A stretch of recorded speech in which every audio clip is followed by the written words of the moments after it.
Samson had once been impossible to hold. Ropes broke on his arms like scorched thread. Armed men fell before him. He had torn the gates from a Philistine city and carried them away, posts, bar, and all. When his enemies surrounded him, strength arrived with such force that their trap became their humiliation. Now he walked in circles. 2 bronze shackles held him inside a prison at Gaza. His eyes had been gouged out. His hair had been shaved. The hands that once ripped apart a lion pushed a grinding stone for the people he had terrorized. Outside, the Philistines ruled the land. Inside, their most feared enemy performed the labor of a beast. Every loss had come through a chain of choices, a forbidden appetite pursued, a warning ignored, a secret turned into a game, a consecration treated as though it could bear endless abuse. Samson had been given strength no army could overcome, but his enemies eventually found another way to reach him. By the time they took him, he had lost his strength, his freedom, his sight, and any apparent chance of completing the work announced before his birth. Yet, in the darkness of the prison, one small change had already begun. The hair on Samson's head was growing again. Long before Gaza, before the violence and betrayals, Israel had once again turned away from the Lord. This was no single lapse under pressure. The people gave themselves to the gods of the nations around them, the Baals and the Ashtaroth, the gods of Aram, Sidon, Moab, Ammon, and Philistia. These names represented more than private religious preferences. In the ancient world, worship shaped public life, allegiance, harvest, warfare, and identity. To serve a god was to live under that god's claim. Israel, a people brought into covenant with the Lord, was now distributing that loyalty among the powers worshipped by its neighbors. The biblical account describes the result plainly. Israel forsook the Lord and no longer served him. The nations whose gods Israel adopted did not become Israel's protectors. The Lord gave his people into the hands of the Philistines and the Ammonites, and the oppression came from opposite directions. To the east, the Ammonites crushed the Israelites living beyond the Jordan in Gilead. For 18 years, they harassed and oppressed the communities settled in territory once associated with the Amorites. Then the danger crossed the river. Ammonite forces moved against Judah, Benjamin, and the house of Ephraim. Israel was being squeezed from the east while Philistine power pressed from the west. The tribes possessed land, families, and memories of earlier deliverance, but none of that prevented their enemies from reducing them again to fear and distress. At last, Israel cried out to the Lord. "We have sinned against you," they said, "because we have forsaken our God and served the Baals." The confession named both sides of their rebellion. They had abandoned the Lord, and they had replaced him. Their suffering had exposed the bargain. The gods chosen for advantage had not saved them from invasion. The alliances represented by foreign worship had not secured peace. Israel now turned back toward the God it had left, but the first answer was not rescue. The Lord confronted them with their history. He reminded them of the enemies from whom he had already delivered them: Egyptians, Amorites, Ammonites, Philistines, Sidonians, Amalekites, and the people identified in the account as the Maonites. Again and again Israel had been oppressed. Again and again the people had cried out. Again and again the Lord had saved them from the hands of those who seemed stronger. Their present crisis was therefore not taking place in ignorance. Israel knew what deliverance looked like. Its own national memory had been formed by it. The people calling for help belonged to generations that had survived because the Lord had repeatedly intervened. Yet after being rescued, they had forsaken him and served other gods. The answer now came with terrible consistency. "I will save you no more. Go and cry out to the gods whom you have chosen. Let them save you in the time of your distress." Israel had wanted the Lord's deliverance without remaining under his rule. The rebuke forced that contradiction into the open. If the foreign gods were worthy of Israel's service, then Israel could ask them to face the armies approaching from foreign lands. The people had chosen their objects of trust. Now they were being made to feel what those choices were worth, but they did not walk away.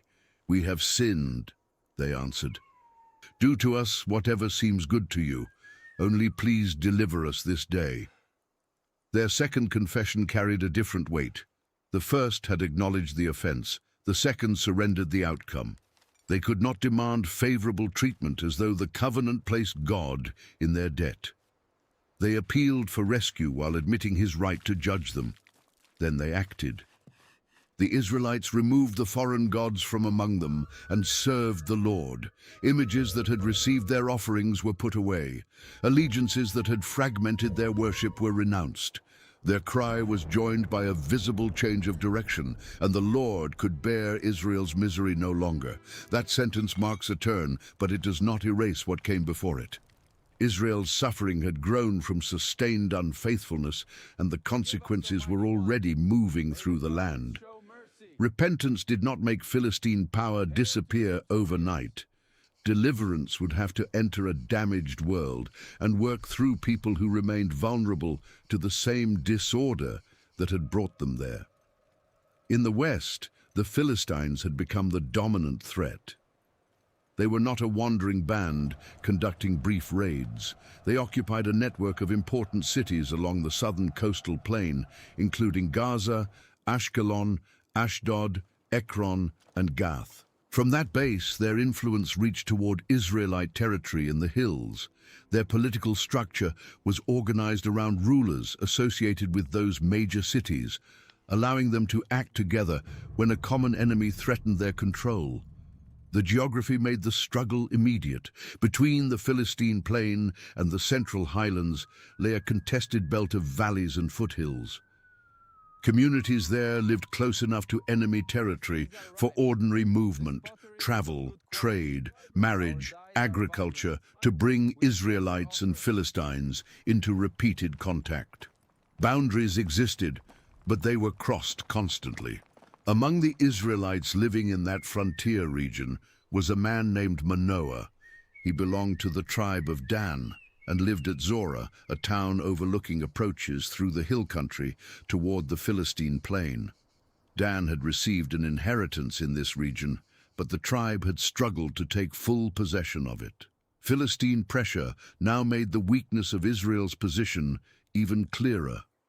For 40 years, the Lord gave Israel into the hand of the Philistines. 40 years is long enough for oppression to become normal. Children could be born, reach adulthood, and raise children of their own without knowing a time when Philistine power did not shape the horizon. An entire generation could learn to calculate its choices around the presence of stronger rulers. The biblical record introduces no Israelite army gathering to break that control. There is no national commander preparing a campaign and no coalition of tribes moving west. The first movement toward deliverance begins inside one household in Zorah, with a woman who had no child. Manoah's wife was barren. In the world of ancient Israel, children carried a family's name and inheritance into the future. Barrenness therefore touched far more than personal longing. It closed what would ordinarily have been the path by which a household continued through another generation. Manoah and his wife stood inside a nation waiting for deliverance, while their own family had no son through whom its line could advance. Then the angel of the Lord appeared to the woman. The encounter came without a human announcement or political preparation. The messenger addressed the condition that defined her household. "Behold, you are barren and have not borne children," he told her, "but you shall conceive and bear a son." The promise immediately placed demands upon her. She was to be careful. She must not drink wine or strong drink, and she must not eat anything unclean. The restrictions began before the promised child was conceived, binding the mother's conduct to the calling of the son she would bear. Then the messenger explained why. A razor was never to pass over the boy's head. From the womb, the child would be a Nazirite to God, a person specially set apart. The visible sign would be carried on his own body, but the consecration preceded any decision he could make for himself.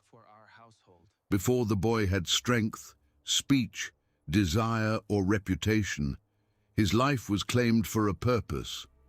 That purpose concerned the whole nation. He shall begin to save Israel from the hand of the Philistines. The wording was precise. The promised son would not remove every enemy or complete Israel's deliverance by himself. He would begin it. His life would strike at a power that had ruled for decades, opening a conflict whose full resolution lay beyond him. Nothing in the announcement suggested that the work would be easy or orderly. Israel remained under Philistine control. The tribes were fragmented, and the frontier around Zorah lay exposed. The promised deliverer would enter that world as one consecrated to God before birth. For the moment, however, the announcement rested with Manoah's wife alone. The barren woman had been told that she would bear a son, and that her son would begin to break the power of the Philistines. She went to her husband and reported what had happened. "A man of God came to me," she said. "His appearance was like the appearance of the angel of God, very awesome." She repeated the message as she had received it. She would conceive and bear a son. She must drink no wine or strong drink and eat nothing unclean, because the child would be a Nazirite to God from the womb until the day of his death. Her report carried the promise into the household, but it also made clear how much responsibility had been placed upon them. This was not simply news that their barrenness would end. The life of the promised child was to be governed by a consecration that began with his mother before his birth and continued for as long as he lived. Manoah responded by praying, "O Lord, please let the man of God whom you sent come again to us and teach us what we are to do with the child who will be born." He did not ask first for a sign that his wife would conceive. He asked for instruction. If this child belonged to God in an unusual way, then Manoah wanted to know how the parents were to raise him. The promise created a task, and Manoah understood that they needed more than excitement. They needed guidance. The Lord listened to Manoah. The angel of God came again to the woman. She was sitting in the field, and Manoah was not with her. The second appearance followed the pattern of the first. The messenger came directly to the woman who would bear the child. The answer to Manoah's prayer had arrived, but Manoah himself would have to be summoned. She hurried to find him. "The man who came to me the other day has appeared to me," she told him. Manoah rose and followed his wife. She led him to the visitor whose first announcement had changed the future of their household. When Manoah reached him, he asked, "Are you the man who spoke to this woman?" "I am," the messenger replied. Manoah now stood before the one whose instructions he had heard only through his wife. His next words assumed that the promise would be fulfilled. When your words come true, what is to be the child's manner of life, and what is his mission? The promised birth was still ahead, yet Manoah spoke of it as an approaching reality. He wanted to understand the rule that would govern the boy and the work expected of him. A child set apart before birth would require a household prepared to honor that calling. The angel of the Lord answered by directing Manoah back to the instructions already given to his wife. "Of all that I said to the woman, let her be careful." The messenger then repeated the restrictions. She was to eat nothing that came from the vine. She was not to drink wine or strong drink. She was not to eat anything unclean. She must observe everything commanded to her. The repetition established that the first message needed no correction. Manoah's wife had delivered it faithfully. The mother's obedience was the immediate concern, because the child's consecration had already begun to shape her life. Before Manoah could teach the boy anything, the household had to receive the promise on God's terms. To understand the weight of these commands, Manoah and his wife had a framework already given in Israel's law. The law of the Nazirite appears in the book of Numbers. The word described someone separated or dedicated to the Lord for a special period. An Israelite man or woman could make a Nazirite vow, voluntarily entering a defined season of consecration. That person remained part of the community, but ordinary freedoms were restricted so that the dedication became visible in daily life. The first restriction concerned the fruit of the vine. A Nazirite was to abstain from wine and strong drink. The command extended beyond intoxication. Wine vinegar and other fermented products were forbidden. So were grape juice, fresh grapes, raisins, grape seeds, and grape skins. During the period of the vow, the Nazirite was to eat nothing produced by the grapevine. That breadth mattered. The purpose was not simply moderation or protection from drunkenness. The vine itself marked the boundary. Wine was woven into the agriculture and celebrations of the land, and it could appear at meals, feasts, offerings, and family occasions. Abstaining from everything produced by the vine turned consecration into a repeated practice. Each refusal reinforced the fact that the person had been set apart for the Lord. This helps explain why the angel's instruction to Samson's mother included more than wine and strong drink. When the messenger returned, he stated that she was to eat nothing that came from the vine. Her restriction echoed the full language of the Nazirite law. The calling announced for her son reached backward into the months before he would be born. The second sign of the Nazirite vow was uncut hair. Throughout the appointed period, no razor was to pass over the Nazirite's head. The hair was called the sign of consecration. As it grew, it marked the continuing duration of the vow. It was visible evidence that the person remained under a special dedication. The hair was not described in the law as a source of physical power. It was the sign of a relationship and a vow. Cutting it ordinarily belonged to the ceremony that ended a completed period of consecration. At that conclusion, the Nazirite shaved the head at the entrance of the sanctuary and placed the consecrated hair in the fire beneath the peace offering. What had grown during the vow was surrendered as the vow came to its appointed close. The command concerning Manoah's son carried a different duration. No razor was to pass over his head because he would be a Nazirite from the womb until death. His hair would not mark a brief season that he had personally chosen and would later complete through the prescribed sacrifices. It would mark a calling laid upon his entire life before he could choose it. That difference made his consecration extraordinary. Most Nazirite vows had a beginning chosen by the worshipper and an end recognized through ritual. This child's separation had been announced from heaven. His parents were being instructed before his conception, and the visible sign was intended to continue without an appointed day of release. The third major restriction in Numbers concerned death. A Nazirite was not to go near a dead body during the period of dedication, even when death came within the immediate family. Contact with a corpse brought ritual defilement and interrupted the consecrated period.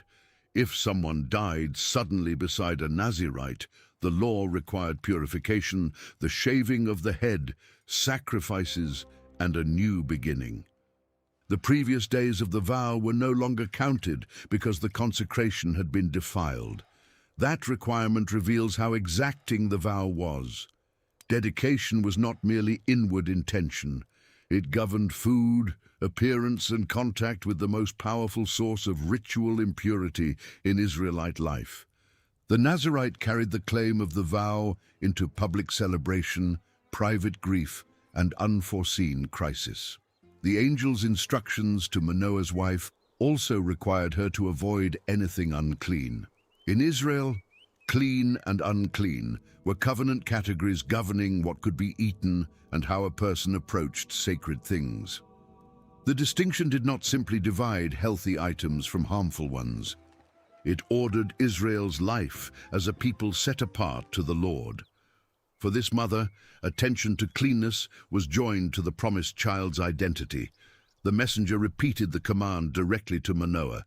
She must observe everything she had been told. Her conduct therefore became the first human act of obedience in the child's story. The boy's public deeds were years away. Israel remained under Philistine control. No battle had been fought, and no oppressor had been challenged. Yet the work announced by the messenger began with a woman governing what she ate and drank, because God had claimed the life forming through her. The Nazirite framework also placed a boundary around the idea of strength. Israel had known warriors, judges, kings, and men skilled with weapons. Military ability could be trained, inherited, organized, or measured.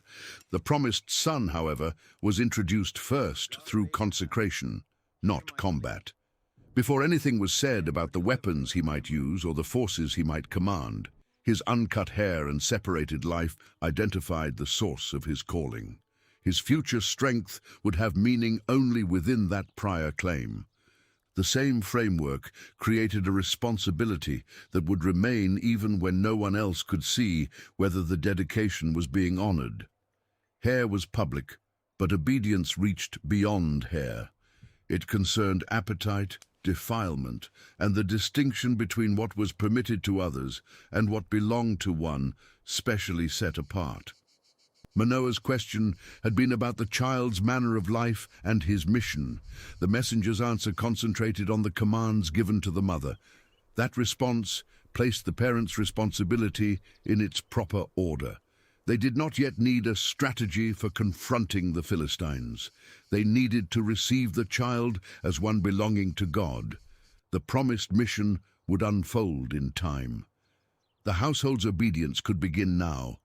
For Manoah's wife, the command was direct. Nothing from the vine, no wine or strong drink, and no unclean food. For the son, the uncut hair would embody a lifelong consecration. For Manoah, the repeated message confirmed that his role was not to redesign the calling, but to help guard what God had established. The angel had returned in answer to his prayer. Manoah had heard the promise affirmed and the instructions repeated. The barren household now possessed a rule for preparing to receive its son. But the man standing before them had delivered a message far beyond ordinary human authority, and Manoah was not yet ready for the encounter to end. "Please stay," Manoah said, "and let us prepare a young goat for you." Hospitality was a serious obligation, especially when a visitor had brought welcome news. Manoah wanted to detain the messenger long enough to provide a meal. The offer also gave him more time with the man who had spoken with such authority about his family's future. But the angel of the Lord answered, "Though you detain me, I will not eat your food. But if you prepare a burnt offering, offer it to the Lord." Manoah still did not know that he was speaking with the angel of the Lord. He had received the visitor as a man of God, a human messenger bearing a divine revelation. Now the proposed meal was redirected toward worship. The young goat could be prepared, but it would not become food for the visitor. It was to be given entirely to the Lord. A burnt offering was not a shared meal. Unlike offerings from which worshippers might eat a portion, it was consumed on the altar. The whole animal ascended in fire as an act of dedication. The instruction therefore shifted the center of the encounter away from the remarkable visitor and toward the God who had sent him. Manoah could not honor the messenger properly by feeding him. The right response to the promise was an offering to the Lord. Manoah had another question. "What is your name?" he asked, "so that, when your words come true, we may honor you." Once again, Manoah spoke with confidence that the announcement would be fulfilled. He and his wife had been unable to have a child, yet he did not say, "if your words come true." The barren household now expected a son. Manoah wanted to know the messenger's name so that when the child was born, they could publicly recognize the one who had brought the promise. In Israel's world, a name was more than a convenient label. It identified a person within a household and community. To know who had delivered a prophecy made it possible to acknowledge that person when the prophecy proved true. Manoah expected a day when neighbors and relatives would see the promised child, and he wanted the messenger associated with the wonder. The angel of the Lord replied, "Why do you ask my name, seeing it is wonderful?" The answer withheld the ordinary identification Manoah had requested. The word used for the name placed it beyond the familiar and ordinary. It could carry the sense of something wonderful, incomprehensible, or extraordinary, something belonging to the realm of divine acts, rather than everyday human recognition. Manoah had asked how they might honor the messenger later. The answer prepared him to see that this encounter could not be contained by naming a human prophet and preserving his reputation. The wonder belonged to the Lord. So Manoah took the young goat and the grain offering and presented them on a rock to the Lord. A grain offering ordinarily accompanied other sacrifices as a gift from the produce of the land. Here it was placed with the goat, turning what had begun as proposed hospitality into an act of worship. The rock became the place of offering. There was no long ceremony and no gathered assembly. Manoah and his wife stood with the messenger who had twice announced the birth of their son, while the gift they had intended for a guest was set apart for God. Then the Lord did a wondrous thing as Manoah and his wife watched. Flame rose from the offering on the rock toward heaven. As it ascended, the angel of the Lord went up in the flame. The messenger who had refused the meal now disappeared within the fire of the sacrifice. The answer concerning his wonderful name was followed by a wonder that revealed why an ordinary name could not explain him. He had come with the authority of heaven, and he departed in the ascending flame of an offering made to the Lord. Manoah and his wife saw it. Both fell with their faces to the ground. Their posture changed instantly from conversation to prostration. Until that moment, Manoah had questioned the visitor, invited him to remain, and offered to prepare food. Now, neither husband nor wife stood before him as though he were an ordinary man. The familiar gestures of hospitality gave way to the bodily response of worship and fear before a divine manifestation. The angel of the Lord did not appear to Manoah and his wife again. The two appearances had accomplished their purpose. The promised child had been announced. The mother had received her instructions. Manoah's prayer for further guidance had been answered.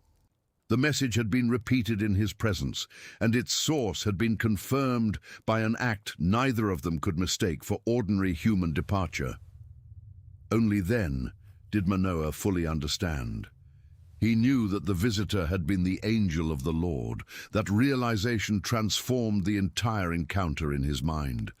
The man who had spoken with his wife in the field returned in answer to prayer, refused their food, redirected their offering, and ascended in its flame had brought them into contact with the presence of God. Manoah's first response was terror. "We shall surely die," he said to his wife, "for we have seen God." His fear drew upon a conviction deeply rooted in Israel's encounters with divine holiness. God was not one more powerful being within the world, safe to approach casually. His holiness exposed the frailty and guilt of human beings. Those who became aware that they had encountered God could fear that they had come too near to survive. Manoah had wanted the visitor's name so that the household might honor him when the prophecy came true. Now he wondered whether either of them would live long enough to see that fulfillment. The promised future seemed, for a moment, overwhelmed by the danger of the present revelation. His wife answered with a calm argument built from what God had just done. If the Lord had meant to kill us, he would not have accepted a burnt offering and a grain offering at our hands, she said. He would not have shown us all these things, or now announced such things to us. Her reasoning followed the events in order. The Lord had accepted their offering. The fire had not fallen upon Manoah and his wife. It had received the sacrifice. What they had witnessed was not an act of destruction against them, but confirmation of the message entrusted to them. The Lord had also shown them the wonder. The revelation itself had purpose. God had allowed them to see the messenger ascend, because the sight established the divine origin of the promise. It would make no sense to give that confirmation and then destroy the people who were responsible for receiving it. Most decisive of all, the Lord had announced a future requiring them to live. Manoah's wife was to conceive. She was to observe the commands connected to the child. The son was to be born and set apart from the womb. He was to begin saving Israel from the Philistines.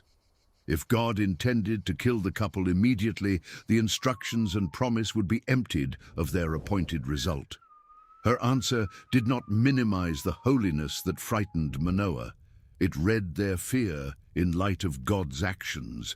The same encounter that had revealed divine power had also revealed divine intention. They had not been summoned to die on the rock. They had been prepared to receive a son. In the household that had once possessed no future child, expectation now rested on more than the report of a single encounter. Both husband and wife had heard the messenger. Both had watched the offering ascend. Both had fallen to the ground. And when Manoah's fear threatened to misread the sign, his wife held the experience together. Acceptance, revelation, and promise all pointed toward life. In time, the promise was fulfilled. The woman gave birth to a son and named him Samson. The announced deliverer entered the world without an army, a royal household, or any change in Philistine rule. He was born in the same exposed region where his parents had lived under foreign domination.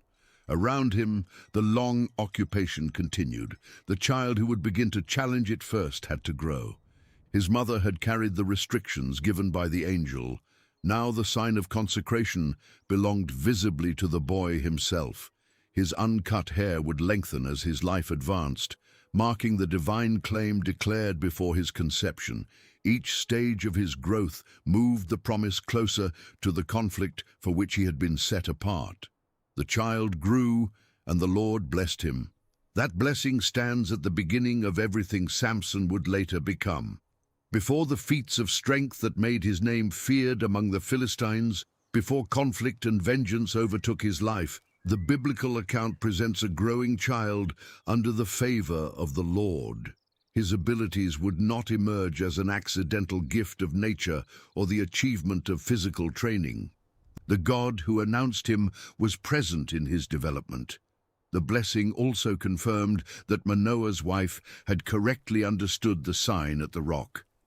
The Lord had accepted their offering because he intended to fulfill his word.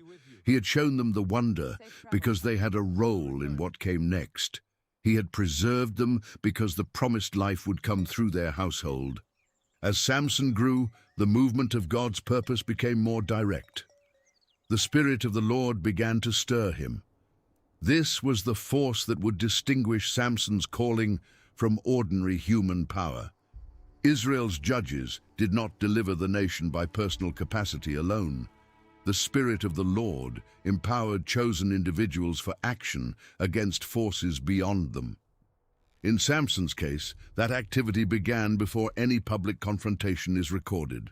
Something was already moving within the young man, pressing his life toward the struggle announced at his birth.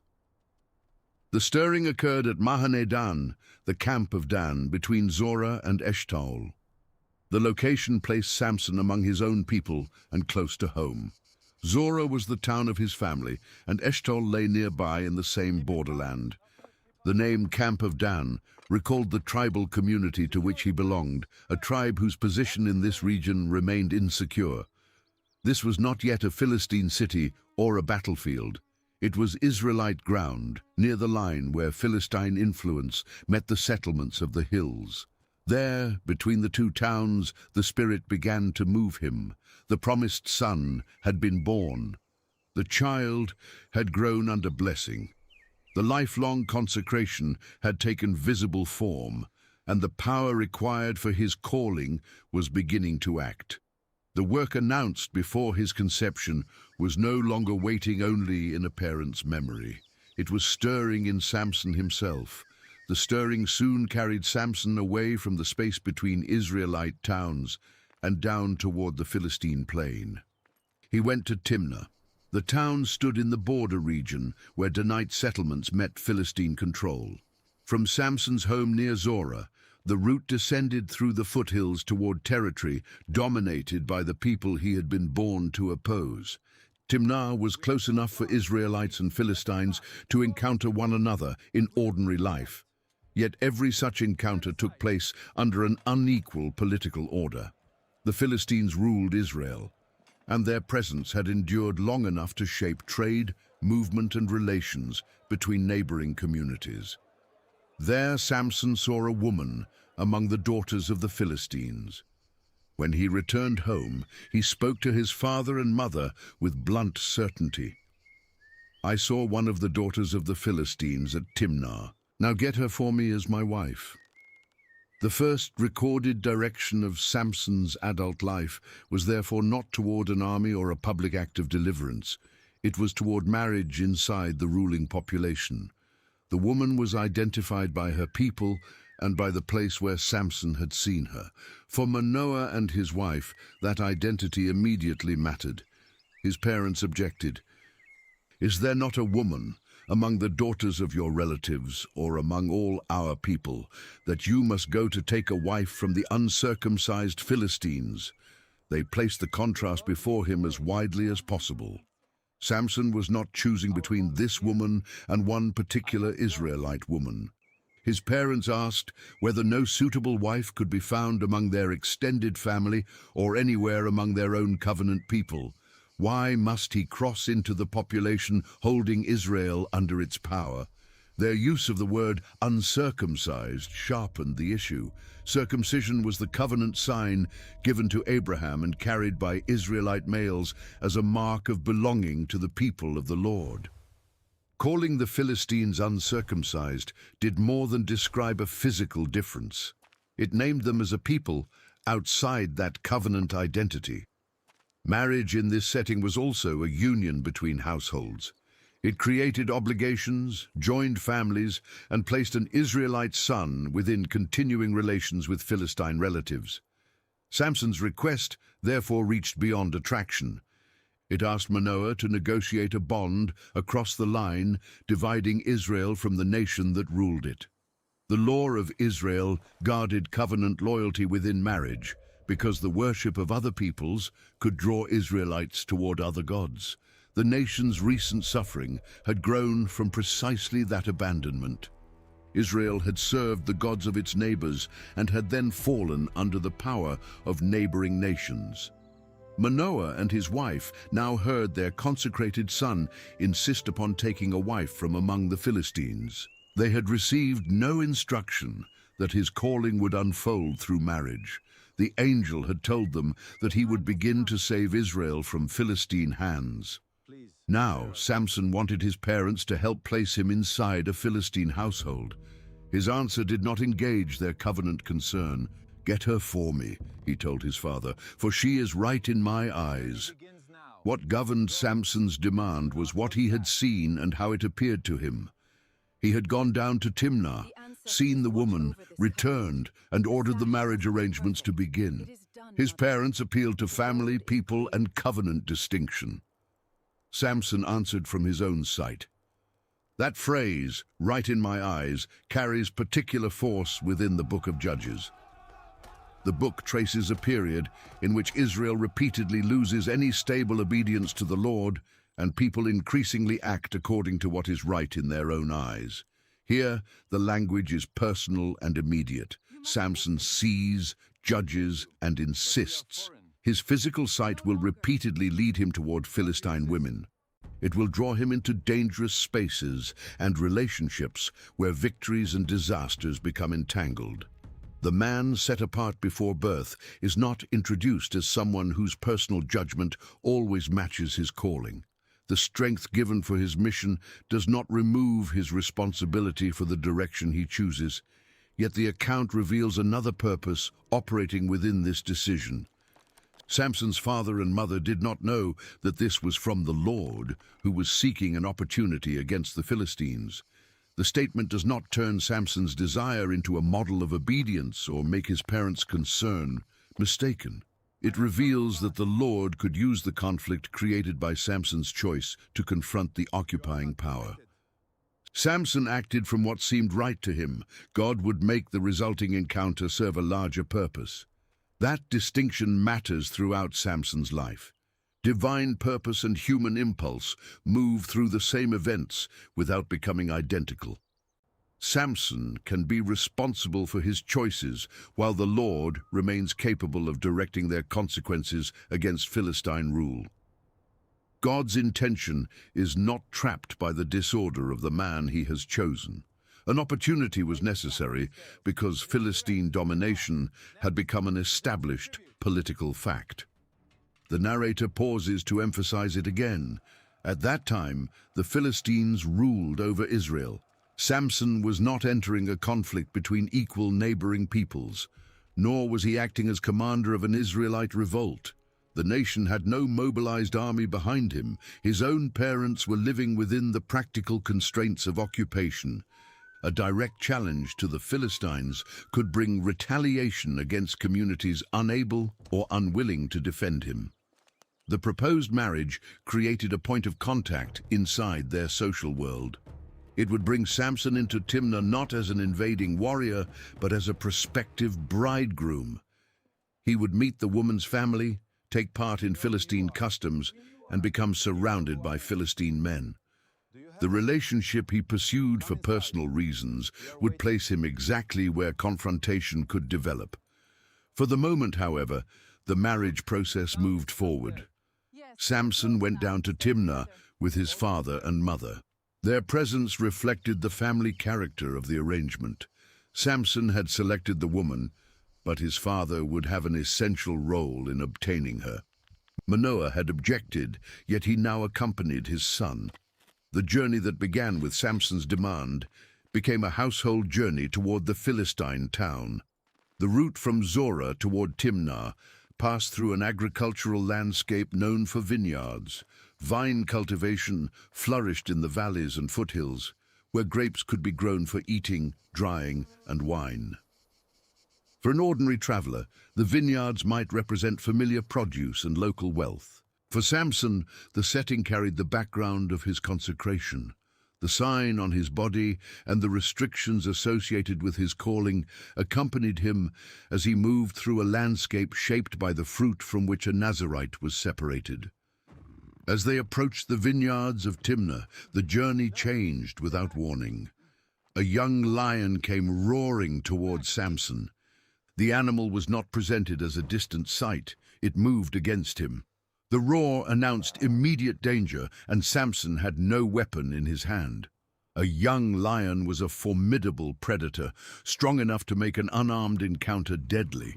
Lions still inhabited parts of the land in the biblical period, and the image appears elsewhere as a measure of power and terror. Shepherds and travelers could face them beyond the protection of settled towns. Here the attack occurred before Samson had publicly struck a single Philistine. Then the Spirit of the Lord rushed upon him. The stirring that had begun between Zorah and Eshtaol became sudden power in the face of danger. Samson seized the lion and tore it apart as easily as someone might tear apart a young goat. The comparison does not reduce the violence of the act. It measures the ease with which Samson accomplished something otherwise beyond an unarmed man. There was no spear, sword, or tool to explain the result. The strength arrived through the Spirit, and the predator that had rushed at him was destroyed in his hands. This was Samson's first recorded feat of extraordinary power, and it happened in isolation. He did not tell his father or his mother what he had done. They had traveled with him, but the killing of the lion became Samson's private knowledge. The parents who had heard the announcement of his birth guarded the instructions over his consecration and watched him grow under the Lord's blessing were not brought into this moment. Samson concealed the first clear display of the power now working through him. The secrecy established a pattern that would shape what followed. Samson possessed knowledge others lacked. He had seen what came against him, felt the Spirit rush upon him, and discovered what his bare hands could do. No one in Timnah knew that the prospective Israelite bridegroom approaching their town had just torn apart a lion. Even Manoah and his wife continued without knowing what had happened nearby. Samson moved on to Timnah. He met the Philistine woman and spoke with her. The encounter confirmed his earlier judgment. She was right in Samson's eyes. That approval kept the marriage course intact. His parents' objection had not changed his mind. The danger on the road had not turned him back. The sudden experience of Spirit-given strength had not redirected him away from the woman he had demanded.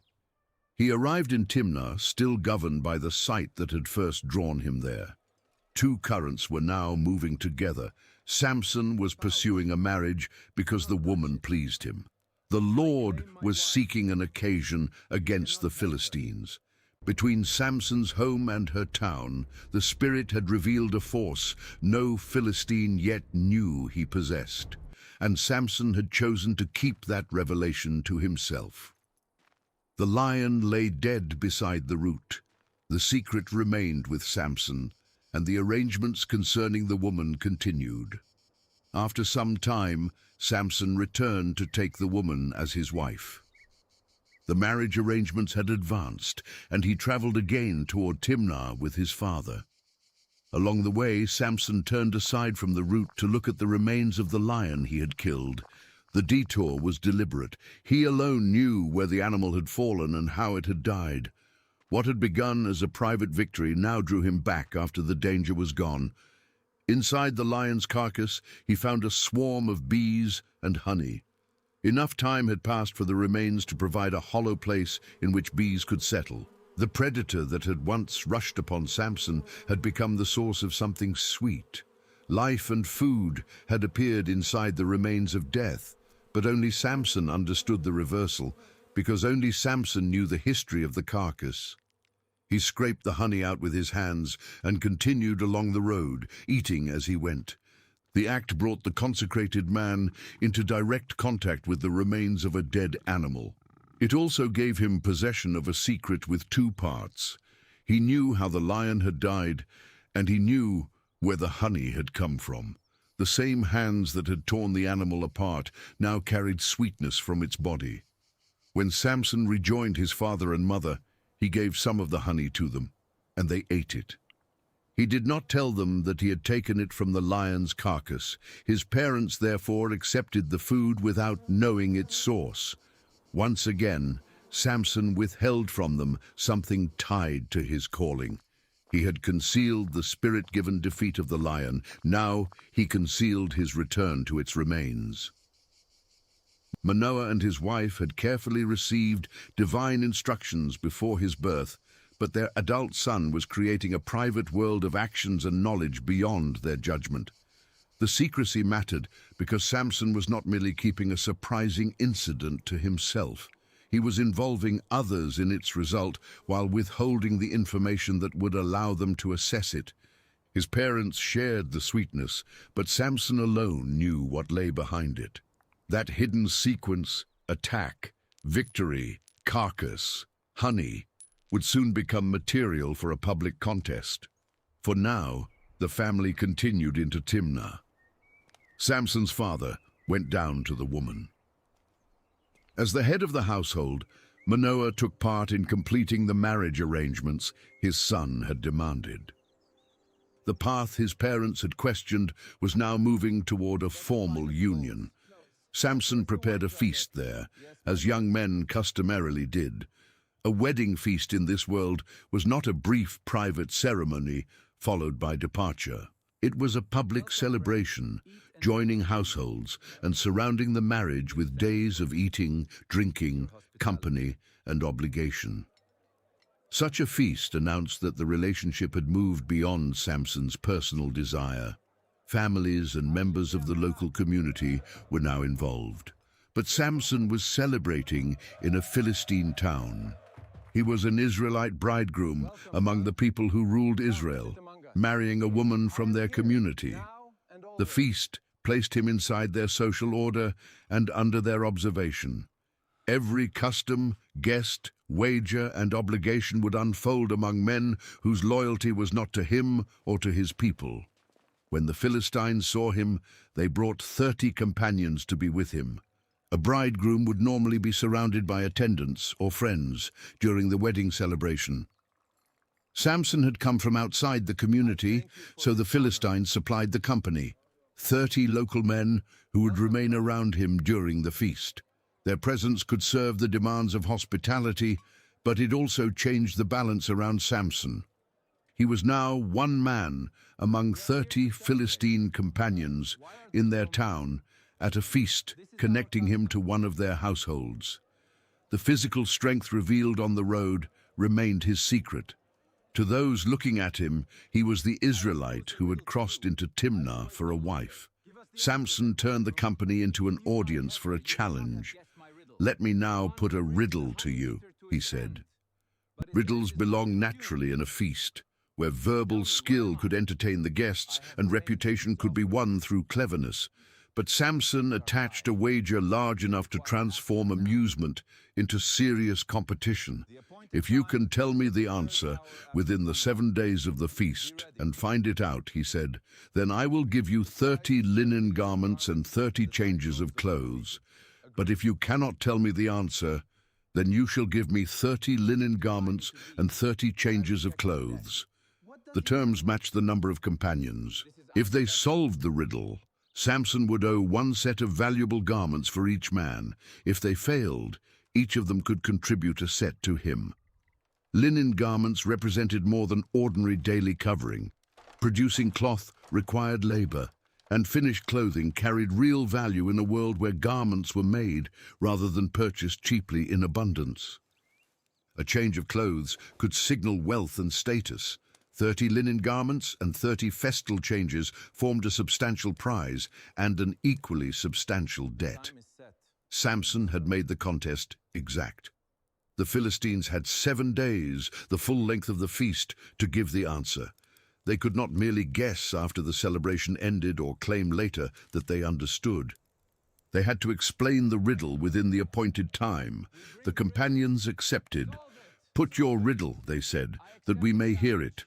Samson then gave them words drawn from the experience he had told no one. "Out of the eater came something to eat. Out of the strong came something sweet."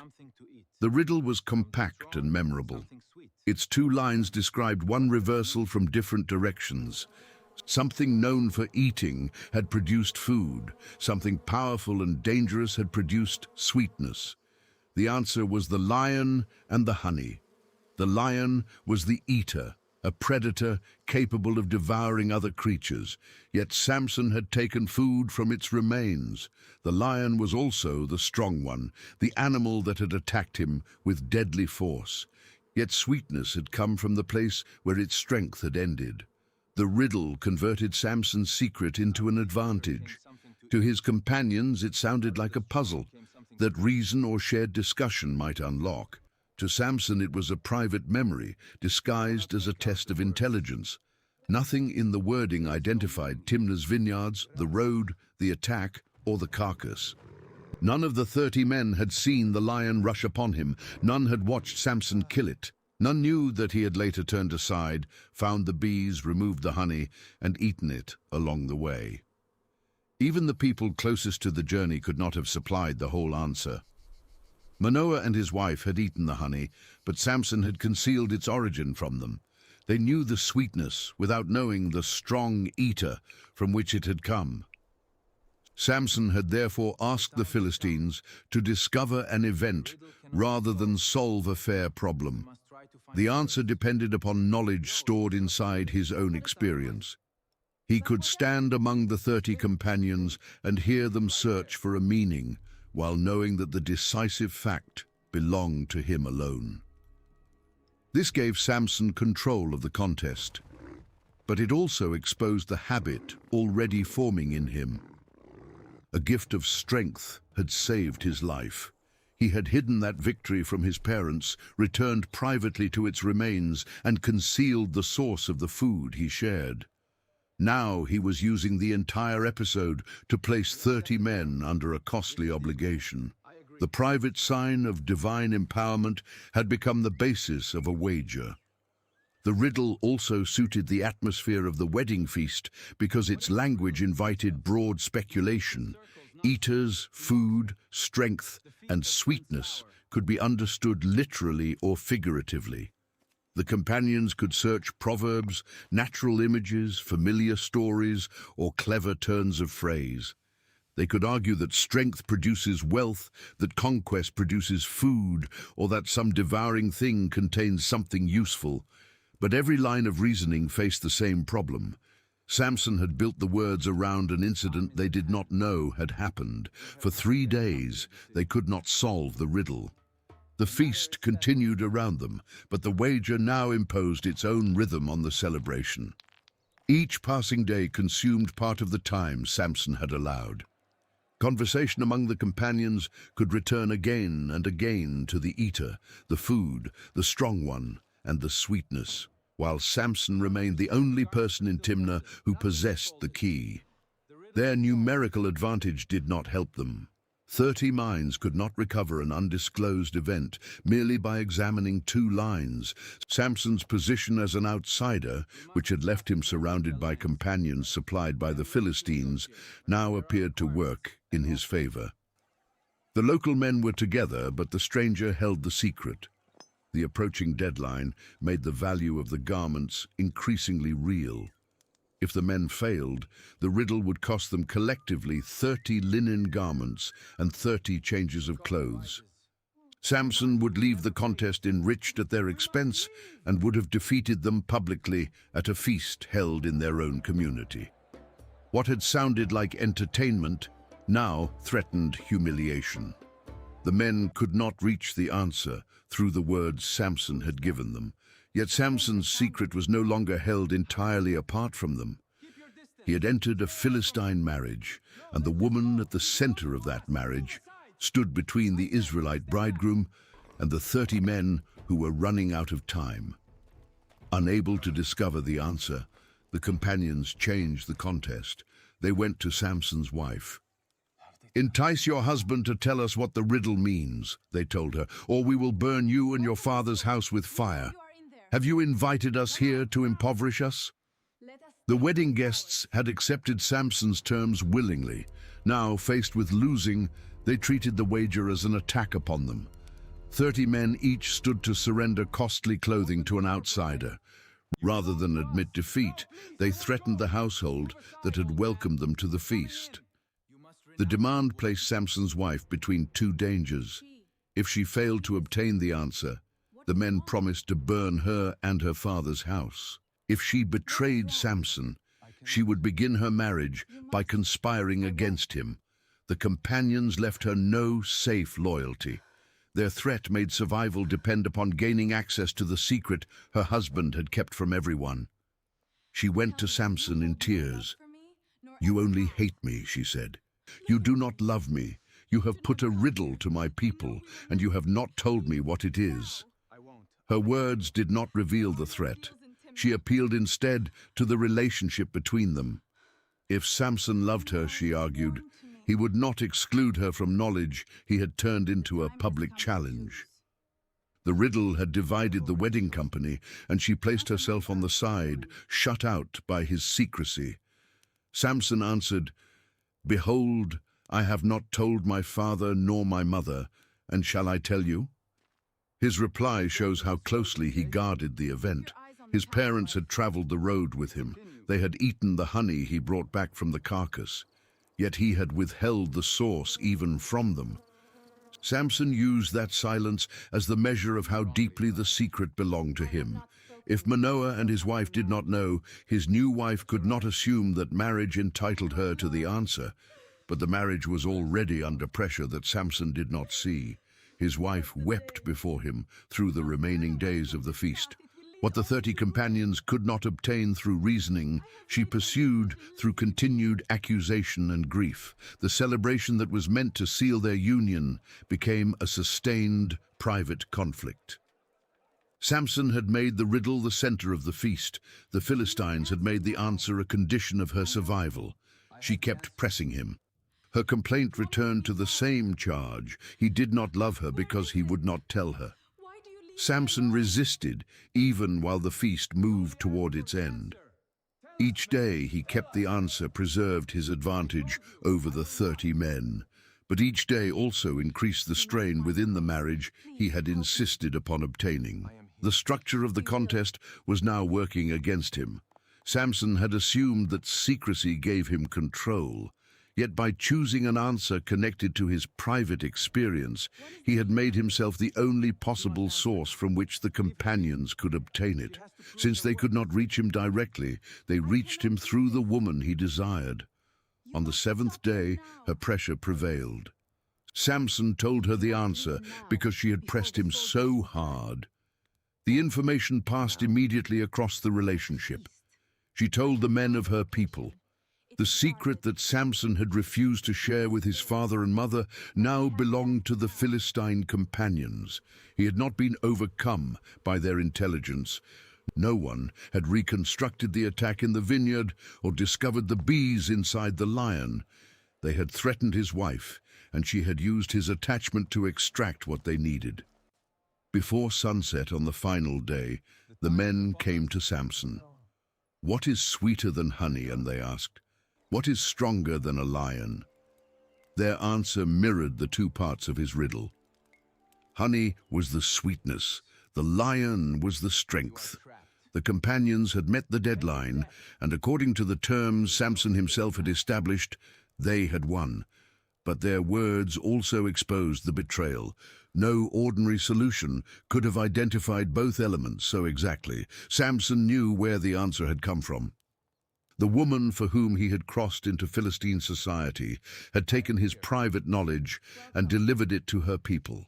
His attempt to defeat the companions through a hidden experience had instead shown them where he could be made vulnerable. Samson answered with a saying as cutting as their own. "If you had not plowed with my heifer, you would not have found out my riddle." The agricultural image accused them of using what belonged to him in order to obtain their result. A farmer did not gain the benefit of another man's animal without access to it. The companions had not solved the riddle by their own labor. They had worked through Samson's wife. His words treated their victory as illegitimate, but they did not free him from the wager. The men had given the answer within the allotted time. Samson owed them 30 linen garments and 30 changes of clothes. He had promised more clothing than he possessed for the purpose. Now the obligation produced the first direct bloodshed in his conflict with the Philistines. The Spirit of the Lord rushed upon him. Samson left Timnah and went down to Ashkelon, one of the Philistines' principal cities on the coastal plain. There he struck down 30 men. He took their spoil, the garments he needed, and returned to pay those who had explained the riddle. The sequence was brutal and exact. 30 companions had won 30 sets of clothing, so 30 other Philistines died to supply them. A verbal contest at a wedding feast had become lethal violence, reaching from Timnah to Ashkelon. Samson satisfied the letter of his agreement, but he did so by transferring the cost onto men who had played no recorded part in the riddle. The Spirit's power enabled the blow against the ruling people, fulfilling the larger purpose that had been moving through Samson's choice of marriage. Yet the immediate occasion remained his anger over being outmaneuvered. Divine empowerment did not make the entire episode clean. It made Samson capable of striking the Philistines with devastating force, even as his personal grievance determined the form the strike took. The victim's clothing became the prize. Samson brought the garments back and gave them to the men who had answered. The companions received what they had demanded, but their victory came clothed in the deaths of fellow Philistines. What they had sought to protect through intimidation had now cost lives elsewhere in their own population. No one emerged untouched. Samson had lost the riddle and was bound to honor the wager. His wife had escaped the immediate threat by betraying him. The companions had obtained their garments through coercion. The men at Ashkelon had lost both clothing and life. A marriage intended to join households had created a widening chain of fear, manipulation, humiliation, and retaliation. Samson's anger burned. He left Timnah and went up to his father's house. The movement reversed the journey that had begun with his demand for a Philistine wife. He had gone down from his family's territory to pursue her, dismissed his parents' objections, and entered a feast among her people. Now he returned without her, carrying the knowledge that she had passed his secret to the men around him. His departure did not resolve the status of the marriage. It expressed his fury, but it also removed him from the Philistine household at the moment when the wedding celebration had ended. The bride remained with her father, while Samson withdrew to Zorah. In his absence, her father made a decision. Samson's wife was given to the companion who had attended him at the feast. The man was not simply one guest among 30. He had served as Samson's chief companion, the figure positioned beside the bridegroom during the wedding proceedings. By giving the woman to him, her father treated Samson's departure as the collapse of the marriage and placed her with another man from the Philistine community. The transfer completed a reversal already forming throughout the feast. Samson had entered Timnah determined to take a Philistine woman as his wife. 30 Philistine companions had then been assigned around him. By the end, his wife had acted for those men. His secret had passed into their hands, and one of his own attendants received the woman Samson had demanded. The union that was supposed to give Samson a place within Timnah instead left him displaced from it.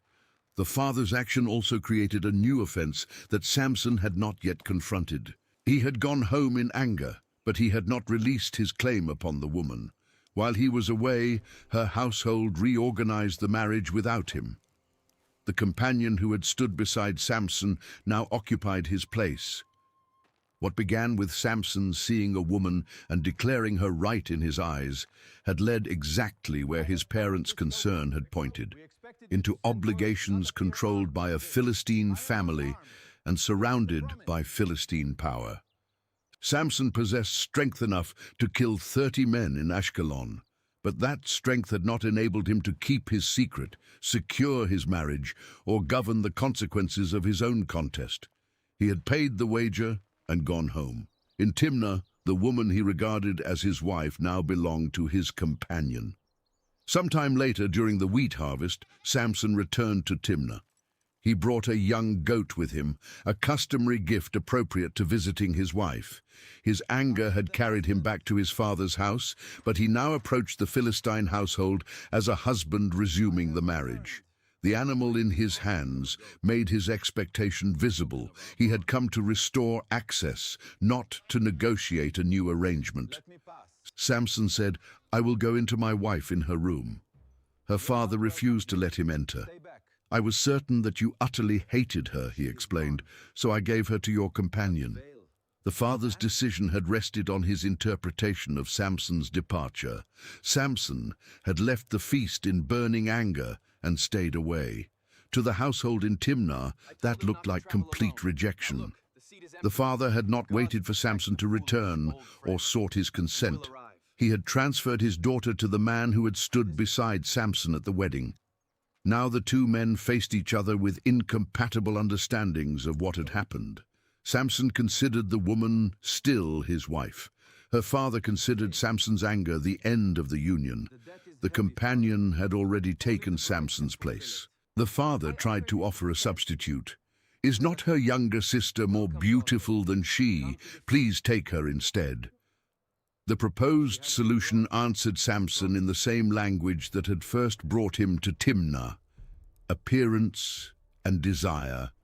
Samson had chosen the older daughter because she was right in his eyes. Her father now pointed to the younger sister and argued that she looked even better. If Samson wanted a wife from the household, he could accept another daughter and allow the family to preserve the arrangement already made. But a younger sister could not erase the offense. Samson had crossed into Philistine territory for one particular woman. He had endured the wedding contest, paid its costly wager, and left after she disclosed his secret. Now he learned that his chief companion had received her in his absence. The father's offer treated one daughter as exchangeable for another and expected Samson to accept the transfer as settled. He refused. "This time," Samson said, "I shall be innocent in regard to the Philistines when I do them harm." His words announced a change in scale. Until now, his grievance had centered on the companions and the household in Timnah. He now widened responsibility to the Philistines as a people. In his judgment, what had been done to him gave him grounds to strike beyond the man who had taken his wife or the father who had given her away. Samson did not appeal to an Israelite court, assemble witnesses, or seek compensation. Israel remained under Philistine rule. The social world into which he had married was controlled by them. He chose retaliation, and he devised a blow aimed at the harvests surrounding their towns. He went and caught 300 foxes. The Hebrew term can refer to foxes and is sometimes understood broadly enough to include jackals, animals that could be found in the region and move through fields and uncultivated ground. Whatever the precise species, Samson gathered 300 animals for a single coordinated act of destruction. He paired them tail to tail and fastened a torch between each pair. 300 animals produced 150 pairs, each with fire secured between them. The arrangement made their movement difficult to control. Released into cultivated land, the frightened pairs would pull against each other, turn unpredictably, and carry flame across a wide area. Samson was not preparing one fire at the edge of one field. He was creating many moving sources of ignition. The season made the plan devastating. It was wheat harvest when months of agricultural labor stood exposed. Some grain remained growing in the fields. Some had already been cut and gathered into sheaves. Vineyards and olive groves represented longer investments, plants that continued producing over years. Fire moving through that landscape could destroy immediate food, stored value, and future income in the same sweep. Samson lit the torches. Then he released the animals into the standing grain of the Philistines. Flame moved through the fields. The standing wheat burned. The stacked sheaves burned. Fire reached the vineyards and the olive groves. The destruction struck the economic base of the region rather than armed men. Grain provided bread and seed. Harvest stores carried households through the coming months. Grapevines supplied fruit and wine. Olive trees supplied food, oil, light, and trade. A mature vine or tree could not be replaced in a single season.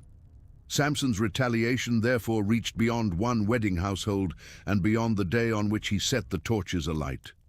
The fire also answered the wedding threat with a reversal. The companions had threatened to burn Samson's wife and her father's house if she did not obtain the riddle's answer. Their intimidation had succeeded, and the garments had been saved. But the threat of fire introduced at the feast now returned across Philistine land on a scale those men had not anticipated. Samson had once taken sweetness from the remains of a lion and turned that secret into a wager. Now animals again became instruments in his conflict, but there was no hidden riddle and no feast. The result was visible in blackened fields, ruined produce, and the loss of a harvest that belonged to many people. The Philistines demanded to know who had done it. "Who has done this?" they asked. The answer led them back to Timnah. "Samson, the son-in-law of the Timnite, because he has taken Samson's wife and given her to his companion." The explanation identified Samson through the very relationship that had been denied him. He was still called the Timnite's son-in-law. His act was understood as revenge for the transfer of his wife. The Philistines could trace the burned harvest from the fields to Samson, and from Samson to the father who had replaced him. Their response was swift. The Philistines went up and burned the woman and her father with fire. The punishment fulfilled the violence first used to control her. During the feast, the companions had told her to entice Samson or they would burn her and her father's house. She had betrayed Samson under that threat, yet the betrayal did not save her from the fate she had feared.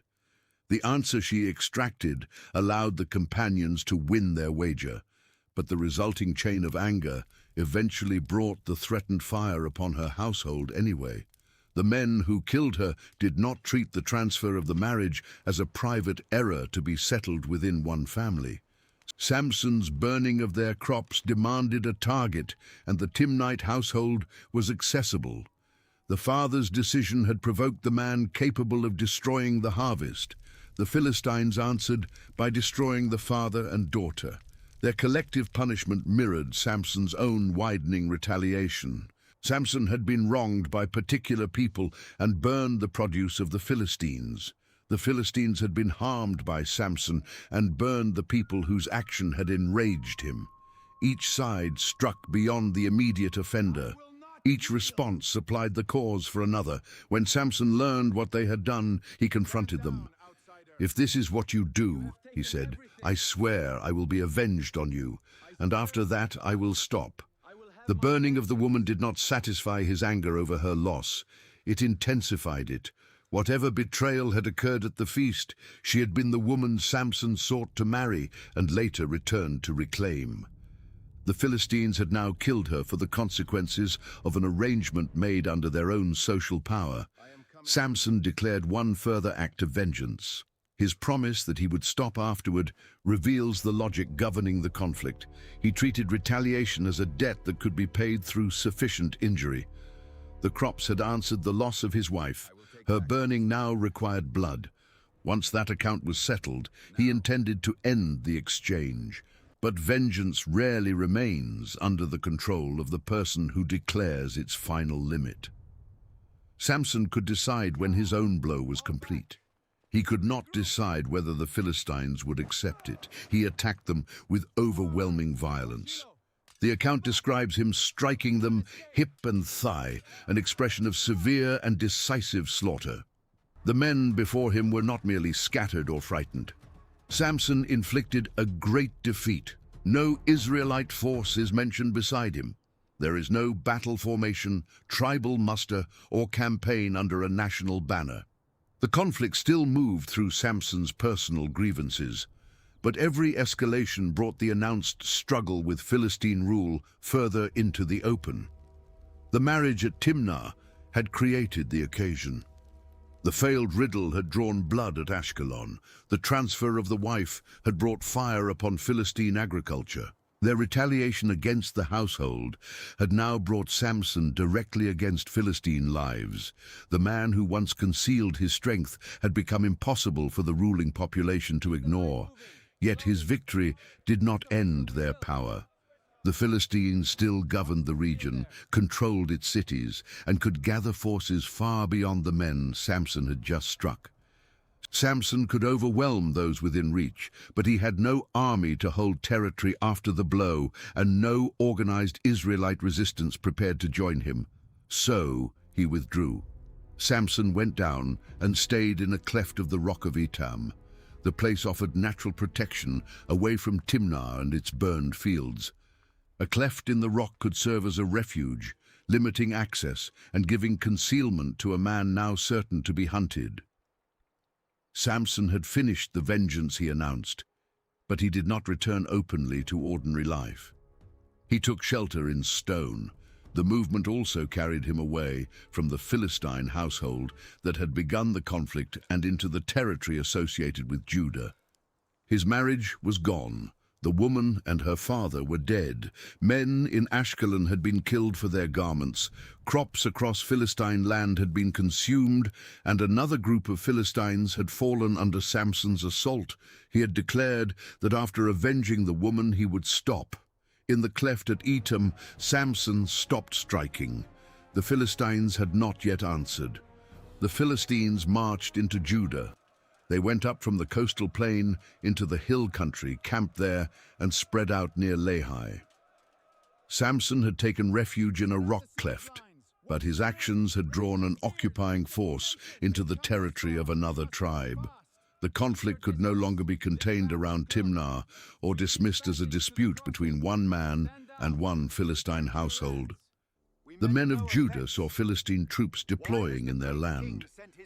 "Why have you come up against us?" they asked. Their question revealed how Judah understood the situation. They did not meet the Philistines as an enemy whose presence alone justified resistance. They wanted to know what offense had disturbed the existing order. The Philistines ruled Israel, and Judah's immediate concern was to discover what they must do to prevent the expedition from becoming a wider attack. The answer was direct. "We have come up to bind Samson," the Philistines said, "to do to him as he did to us." Their objective was not the conquest of a new town or the seizure of Judahite land. They wanted one man. Samson had burned their harvest and struck their people. They intended to capture him and repay the injury. Their words borrowed the logic Samson himself had used. After his wife was given away, he had justified harm against the Philistines. After she and her father were burned, he had announced another vengeance before he would stop. Now the Philistines arrived with the same principle. As he had done to them, they would do to him. But they did not pursue him alone into the rocks. By entering Judah in force, they placed responsibility upon the Israelites living there. The tribe now faced a choice. It could protect the man who had struck their rulers, risk battle, and possibly turn Samson's private conflict into open revolt, or it could cooperate and deliver him. The scale of Judah's response showed both Samson's reputation and the seriousness of the Philistine threat. 3,000 men of Judah went down to the cleft of the rock of Etam. That was more than a search party. Samson was one man, but they approached him in a number large enough to surround, intimidate, or restrain him if necessary. The same tribe that did not assemble to confront the Philistine encampment assembled by the thousands to confront an Israelite. Their destination lay below them in the rocky refuge. Samson had chosen a position that offered protection from direct pursuit, but he did not hide from the men of Judah when they reached him. The confrontation began with words. "Do you not know that the Philistines are rulers over us?" they asked. "What then is this that you have done to us?" The men of Judah did not need Samson to explain who the Philistines were. Their rule was the fact around which Judah had organized its survival.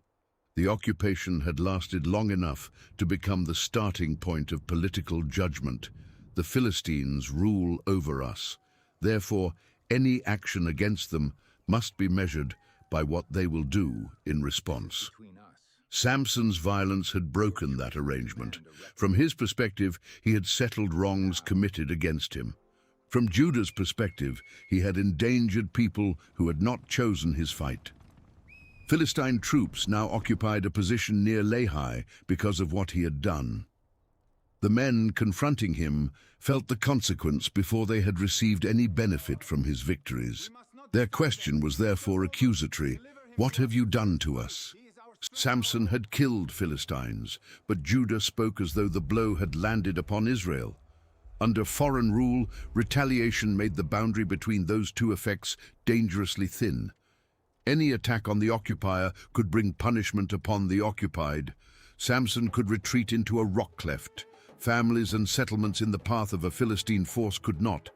Yet the question also revealed how far Judah's expectation had fallen. Samson had done what no organized Israelite force had attempted. He had struck the people ruling them and survived. 3,000 men stood before someone capable of challenging Philistine power, but their first thought was not to join him. They treated his resistance as a disruption inflicted upon them. Samson answered according to the personal law that had driven the conflict. "As they did to me, so have I done to them." His explanation did not appeal to his consecration, his announced mission, or Israel's need for deliverance.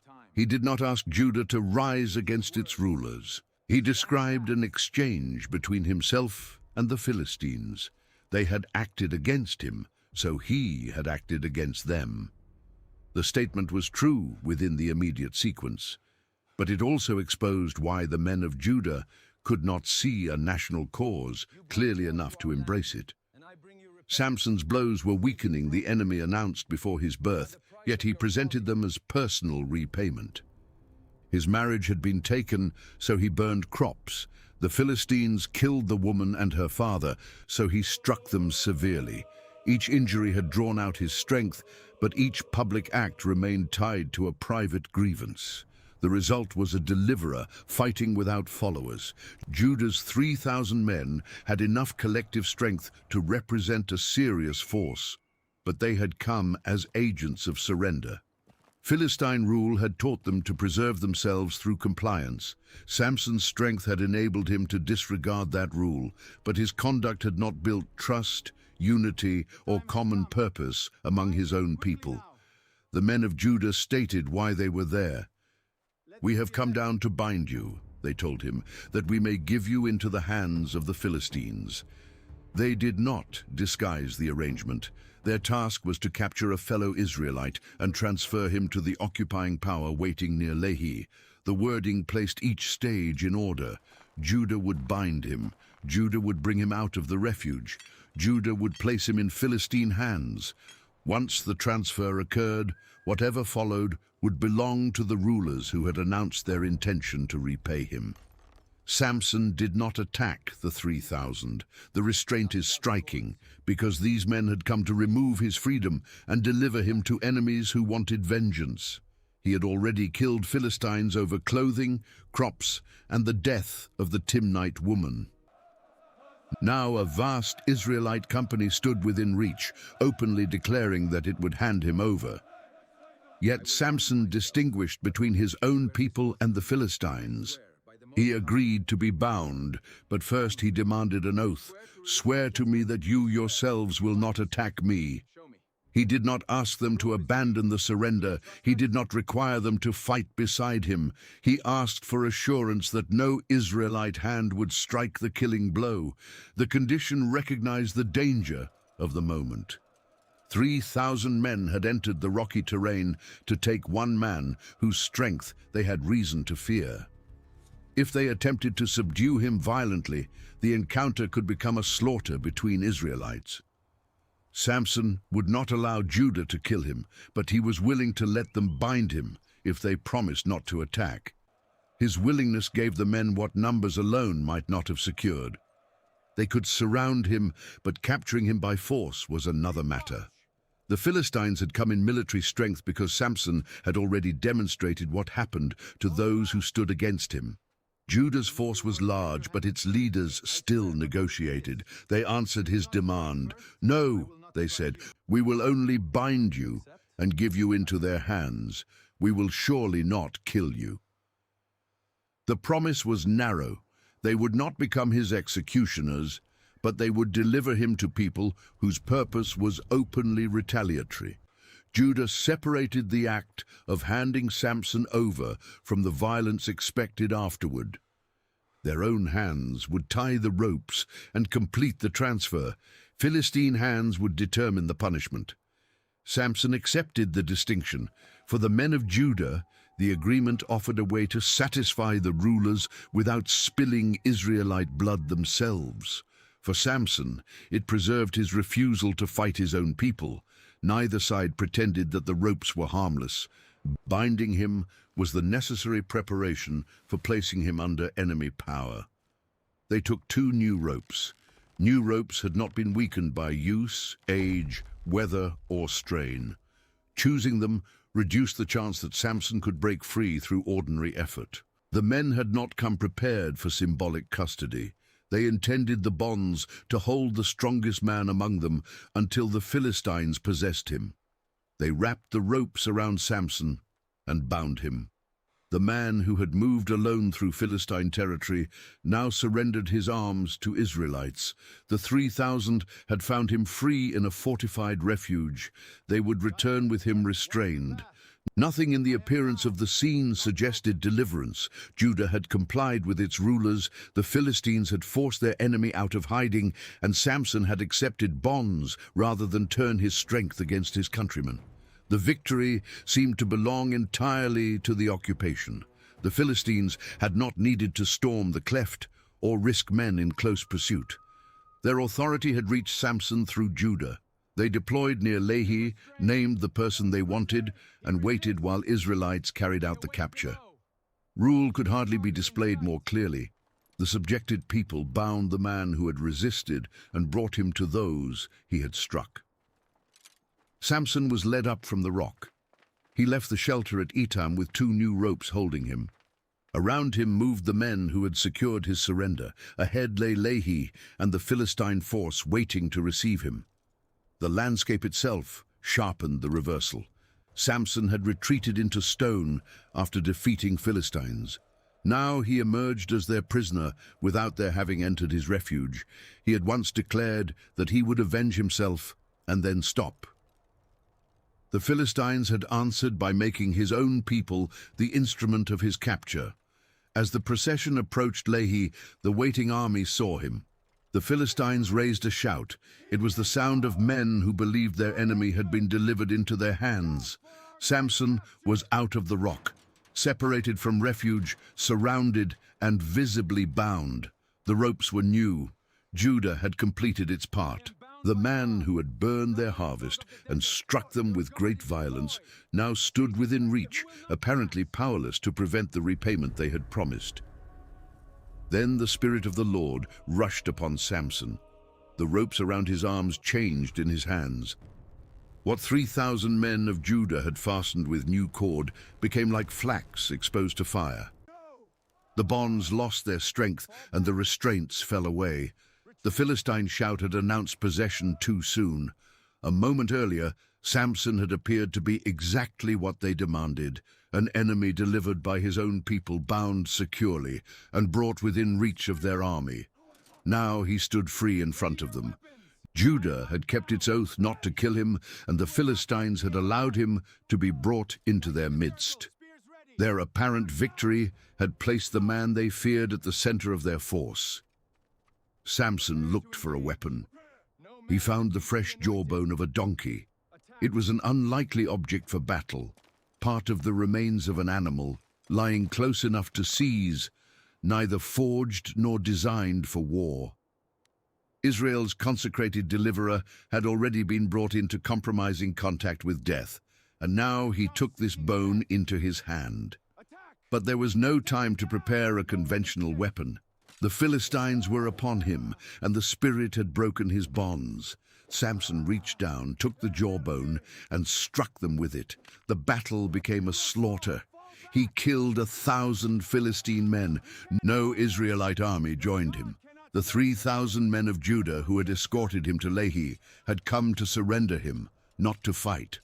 The victory belonged to the prisoner they had bound, and to the power that arrived when the enemy shouted over him. The scale was staggering. Samson had previously struck 30 men at Ashkelon to pay his wager, and later inflicted a great defeat in vengeance for the woman burned at Timnah. At Lehi, the confrontation widened dramatically. One man, using what he found on the ground, broke an armed force that had entered Judah to seize him. The Philistines had declared that they would do to Samson as he had done to them. Their expedition was meant to restore the order he had disturbed. Instead, it produced his greatest victory so far. The ropes intended to secure him brought him close enough to strike. The army gathered to punish him supplied the men who fell. When the killing ended, Samson spoke in verse. With the jawbone of a donkey, heaps upon heaps. With the jawbone of a donkey have I struck down 1,000 men. The saying turned the object in his hand into the name and memory of the victory. In Hebrew, the words for donkey and heap sound alike, giving Samson's declaration a compact verbal force. With the donkey's jaw, a heap, 2 heaps. The man who had once framed his secret victory over a lion as a riddle now celebrated a public victory through another play on words. This time, There was no hidden answer. The Philistine dead lay before him. Judah had seen him brought in bonds, and then seen those bonds become useless. The companions at Timnah had defeated Samson's riddle by reaching him through his wife. At Lehi, the Philistines could not solve the danger standing openly among them. When Samson had finished speaking, he threw the jawbone from his hand. The place was called Ramath Lehi, the hill of the jawbone. A discarded piece of bone had become attached to the landscape through the scale of what happened there. The name preserved the weapon, while Samson's saying preserved the number and the heaps. The site where the Philistines expected to receive a bound captive became a monument to their defeat. But as the battle ended, another danger took hold of Samson. He became extremely thirsty. The strength that had overwhelmed 1,000 men did not make his body independent of water. Violent exertion under the heat and strain of battle had left him at the edge of collapse. The Philistines around him were dead or scattered, and the ropes were gone, but Samson now faced an enemy he could not strike with the jawbone. He had won the battle and could still die at its end. The reversal stripped away any illusion created by the victory. Samson's power was extraordinary, but it was not self-sustaining. The spirit could turn a surrendered prisoner into the destroyer of an army. Samson could not command his own life to continue when thirst overtook him. For the first time in the recorded conflict, Samson called directly upon the Lord. "You have granted this great salvation by the hand of your servant," he said. His prayer identified the victory correctly. Samson's hand had held the jawbone, but the salvation had come from God. He called himself the Lord's servant and treated the defeat of the Philistines as a deliverance rather than merely another act of private vengeance. That language expanded the meaning of Lehi beyond Samson's survival. An occupying army had entered Judah and spread out near an Israelite settlement. The tribe had responded by handing over the man the Philistines wanted, yet the Lord had reversed the surrender and delivered through the very person Israel had bound. Samson continued, "And shall I now die of thirst and fall into the hands of the uncircumcised?" The prayer was urgent and unadorned. He had been delivered from ropes and surrounded enemies, but without water the result could still be the same. Death from thirst would leave his body in Philistine territory, and the enemy could claim the man whom it had failed to kill in combat. Samson appealed to the contradiction. God had granted a great victory through him. Would that deliverance now end with his death from thirst?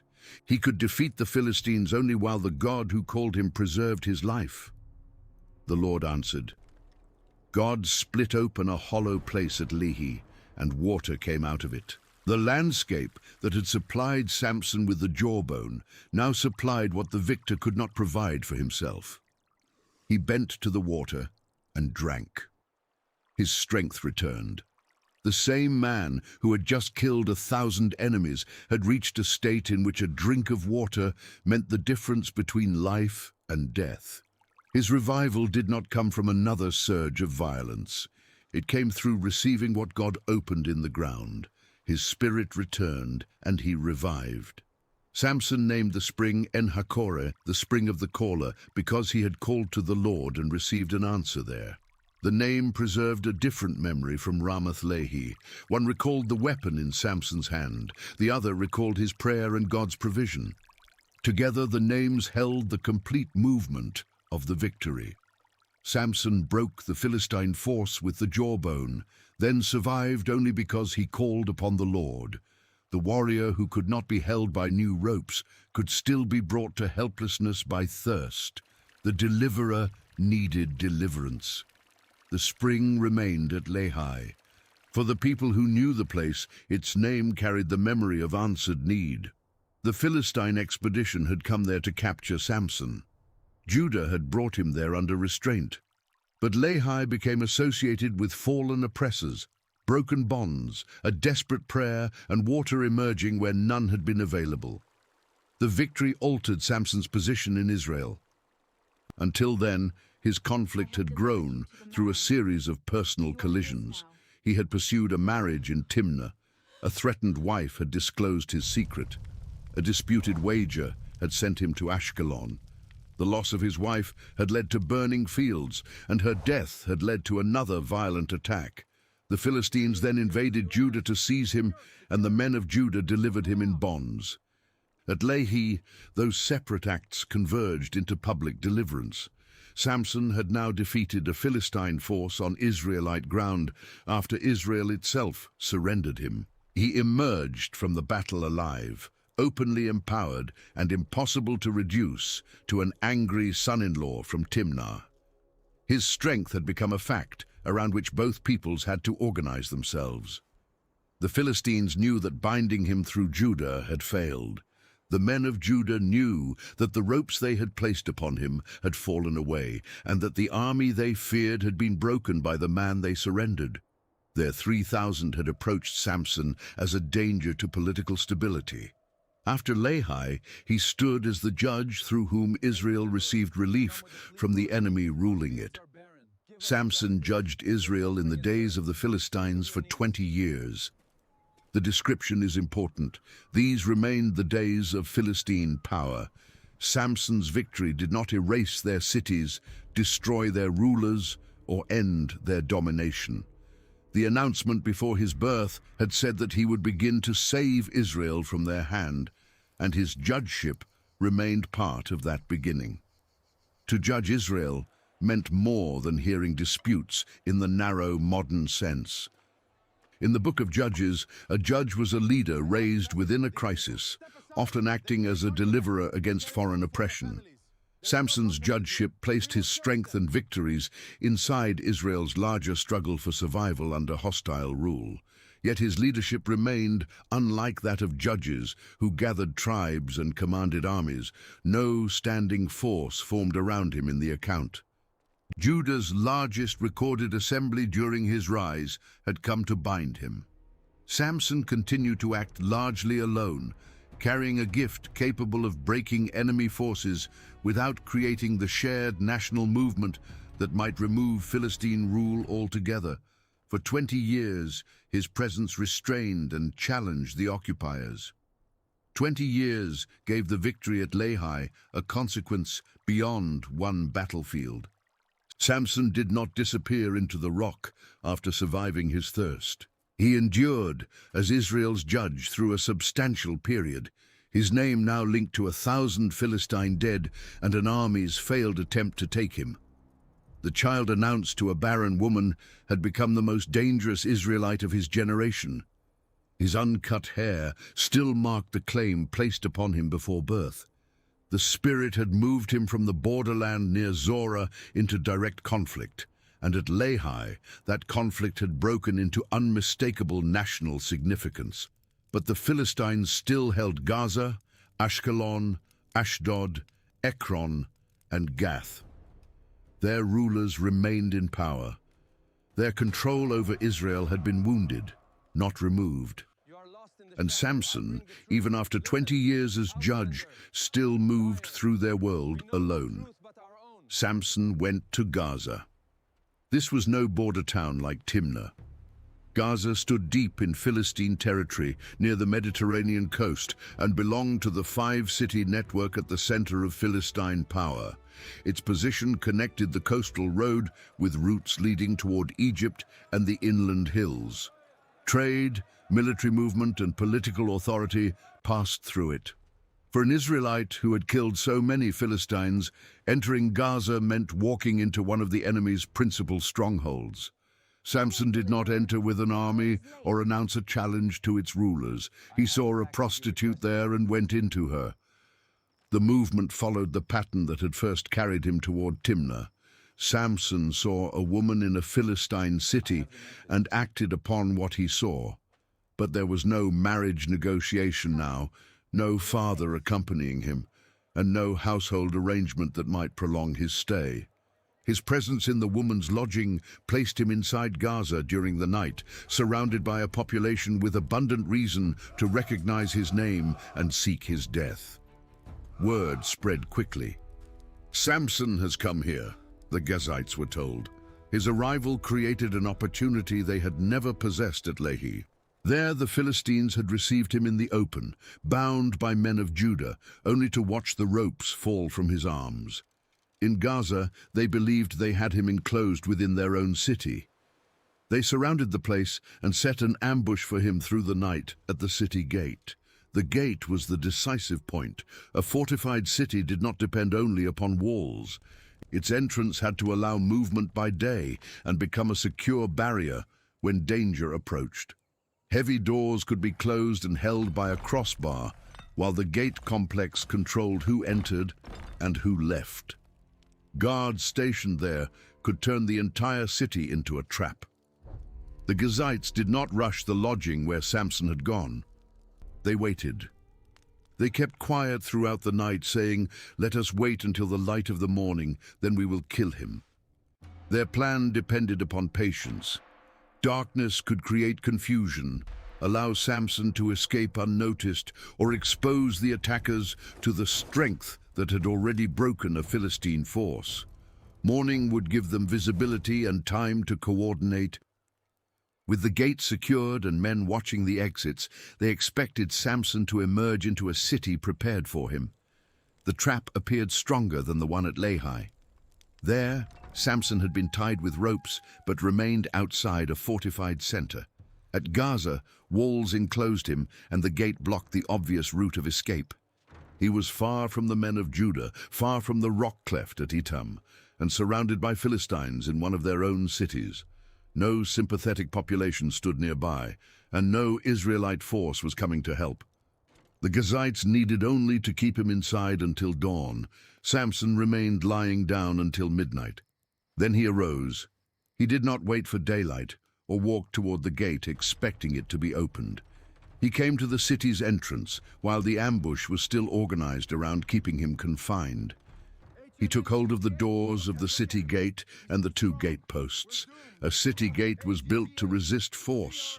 Its doors formed part of a larger structure anchored into the entrance, and the posts held them in place. The bar secured the doors against movement from outside. Samson did not break a small opening through one side or climb over the wall. He pulled up the gate doors, the two posts, and the bar together. The entire barrier came out. The object designed to contain him became the object he carried away. Gaza's defenders had treated the gate as the fixed point in their plan. Men could watch around it because the structure itself would hold. Samson removed that assumption from the ground. He placed the gate upon his shoulders. The feat required more than tearing wood from hinges. The posts had been part of the construction of the entrance. The doors and bar formed a massive combined burden, awkward as well as heavy. Yet Samson lifted the uprooted structure and carried it away from the city. The Gazites had intended the gate to make Samson their prisoner. Before morning, their prisoner was leaving with the gate. The reversal was visible in the architecture itself. Walls still stood around Gaza, but the controlled entrance had been torn apart. The city that planned to display Samson's death had been opened by the man it meant to contain. Its defensive barrier now rested across his shoulders. He carried it to the top of the hill facing Hebron. Hebron lay inland in the high country of Judah, far above the coastal plain where Gaza stood. The wording points toward a hill looking in the direction of Hebron, emphasizing the eastward and upward movement away from Philistine territory. Samson did not merely drag the gate beyond the city wall and discard it once he was safe. He bore it up to a height where the ruined entrance of Gaza became a sign directed toward Israelite country. The geography gave the act its force. Gaza belonged to the Philistine coastal system. Hebron belonged to the heart of Judah's hill country. Between them rose the foothills and highlands that separated the Philistine plain from Israel's interior. Carrying the gate toward Hebron reversed the usual pressure of occupation. Philistine power had repeatedly moved from the plain into Israelite land. Now, part of a Philistine stronghold was being carried out of the plain and lifted toward Judah. At Lehi, 3,000 men of Judah had told Samson that the Philistines ruled over them. They had bound him because the presence of a Philistine army made submission seem unavoidable. Samson had then broken the ropes and defeated the force waiting to receive him. At Gaza, the image became even more direct. One of the principal cities of the rulers lost the very structure meant to keep enemies out and prisoners in. No spoken challenge accompanied the act. Samson offered no riddle and declared no wager. He did not name the hill or compose a saying over the gate. The missing entrance was enough. When daylight came, the Gazites would find that the man they had watched through the night was gone, and that the gate upon which their plan depended had gone with him. Their silence had accomplished nothing. They had surrounded the place where Samson was staying. They had controlled the expected exit. They had postponed their attack until morning so they could kill him under favorable conditions. Every element of the ambush depended upon Samson behaving like an ordinary trapped man. He did not. Yet the escape also revealed a dangerous continuity in Samson's life. His strength repeatedly rescued him from situations created by his own movement into Philistine society. The power that tore apart the lion had allowed him to continue toward the woman at Timnah. The power that struck Ashkelon had paid a wager born from his wedding feast. The power that broke the ropes at Lehi had reversed the consequences of his escalating vengeance. Now extraordinary strength carried him out of a city he had entered to visit a prostitute. Victory over the trap did not make the choice that led into it wise. The account does not describe the spirit rushing upon him at Gaza as it did before the lion, at Ashkelon, and at Lehi. It simply presents Samson acting with the tremendous strength by which he was already known. His consecrated hair remained uncut. The calling placed upon him still stood. The Philistines still could not hold him. That repeated success could make every escape seem like proof that no boundary mattered. Ropes had failed.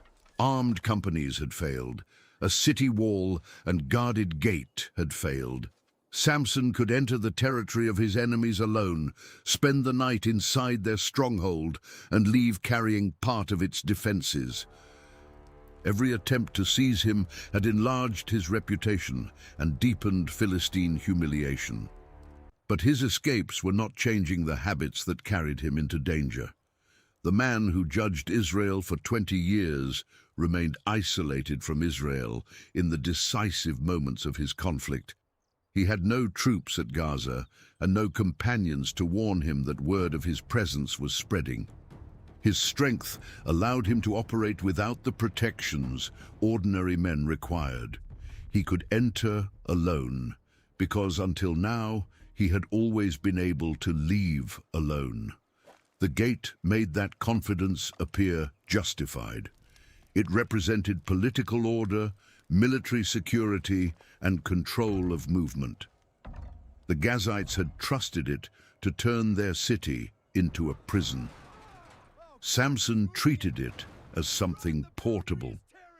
He uprooted the boundary between captivity and escape, put it on his shoulders, and carried it uphill.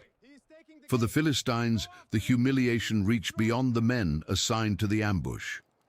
A city gate was a public structure. Its loss could not be concealed as a private defeat.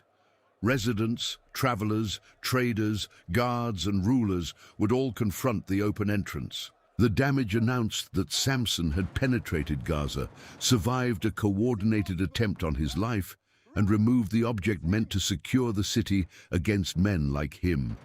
For Israel, the direction of the act mattered as well. The gate was carried toward Hebron, toward the territory of the people who had once been too afraid of Philistine retaliation to leave Samson free. The strongest man in Israel had taken the symbol of a Philistine city's security and lifted it toward the hills. Yet Gaza remained a Philistine city. Its rulers were not overthrown, its population was not expelled, and its gate could eventually be rebuilt. Samson's exploit shattered the trap without ending the system that had set it. As at Lehi, his power produced an astonishing reversal, but not a completed deliverance, and the deeper danger remained untouched. Philistine men had tried to defeat Samson openly with threats, troops, ropes, guards, and walls. Each method had failed. His strength was too great for direct restraint. To capture him, his enemies would need access to something strength could not simply tear apart. Samson descended from the hill still free, still feared, and still carrying the visible sign of his consecration. Gaza's gate lay behind him as evidence that no Philistine barrier had yet proved strong enough to hold him. After this, Samson loved a woman in the valley of Sorek whose name was Delilah. The valley ran through the same contested foothills between the Philistine plain and the Israelite highlands. It belonged to the border country that had shaped Samson's life from the beginning, close to Zorah, open toward Philistine territory and crossed by the routes that connected the two peoples. Vineyards flourished there, and the valley's broad approaches made it a natural corridor between coast and hills. Samson had moved through this region as a son of Dan, an enemy of the Philistines and Israel's judge. Now he formed a relationship there that his enemies could reach. The account states directly that he loved Delilah. That word distinguishes her from the prostitute in Gaza and gives the Philistines a different kind of opportunity. The Gazites had discovered where Samson was staying for a night and tried to close the city around him. Delilah occupied a continuing place in his life. Samson returned to her, spoke with her, and remained close enough for questions to be repeated and answers to be tested. The rulers of the Philistines came to her. These were the lords associated with the 5 chief cities of Philistine power. Their involvement raised the effort far above a local ambush. Samson had damaged fields, killed Philistine men in large numbers, broken an army at Lehi, escaped Gaza, and carried away its gate. His actions had humiliated communities and challenged the authority of the entire Philistine political structure. Now, its leaders acted together. They did not ask Delilah to kill him herself. "Entice him," they said, "and see where his great strength lies, and by what means we may overpower him, that we may bind him to subdue him." Their language acknowledged the problem that every failed encounter had demonstrated. Samson could not be treated like an ordinary warrior. His strength did not merely give him an advantage in combat, it made the usual methods of capture unreliable. Ropes had fallen from him. Men gathering at a gate had awakened to find the gate gone. Even when his enemies possessed superior numbers, secure ground, and careful plans, the moment of restraint collapsed. The rulers therefore wanted knowledge before action. They needed to discover where Samson's strength lay. The question was not how much he could lift or how many men he could defeat. Those facts were already painfully clear. They wanted the hidden condition that made his strength possible and the means by which it could be taken from him. If that condition could be exposed, Samson might finally become someone they could overpower. Their goal was precise: bind him and subdue him. Binding alone was not enough. The men of Judah had bound Samson with new ropes, but the bonds became useless when the Spirit rushed upon him. The Philistine rulers wanted him brought into a state in which restraint would hold, his power reduced before their men moved in. To obtain that knowledge, they offered Delilah an extraordinary reward. Each ruler promised to give her 1,100 pieces of silver. With 5 Philistine lords involved, the total offer reached 5,500 pieces. This was not a casual payment to an informant. It was a fortune pledged collectively by the highest Philistine authorities. The amount measured Samson's value as a target. After years in which direct attacks had cost Philistine lives and honor, the rulers were prepared to spend heavily for access to the one vulnerability force had never found. The offer also made Delilah's task clear. She was not being paid merely to report Samson's movements or arrange another ambush. She had to draw out the truth from him.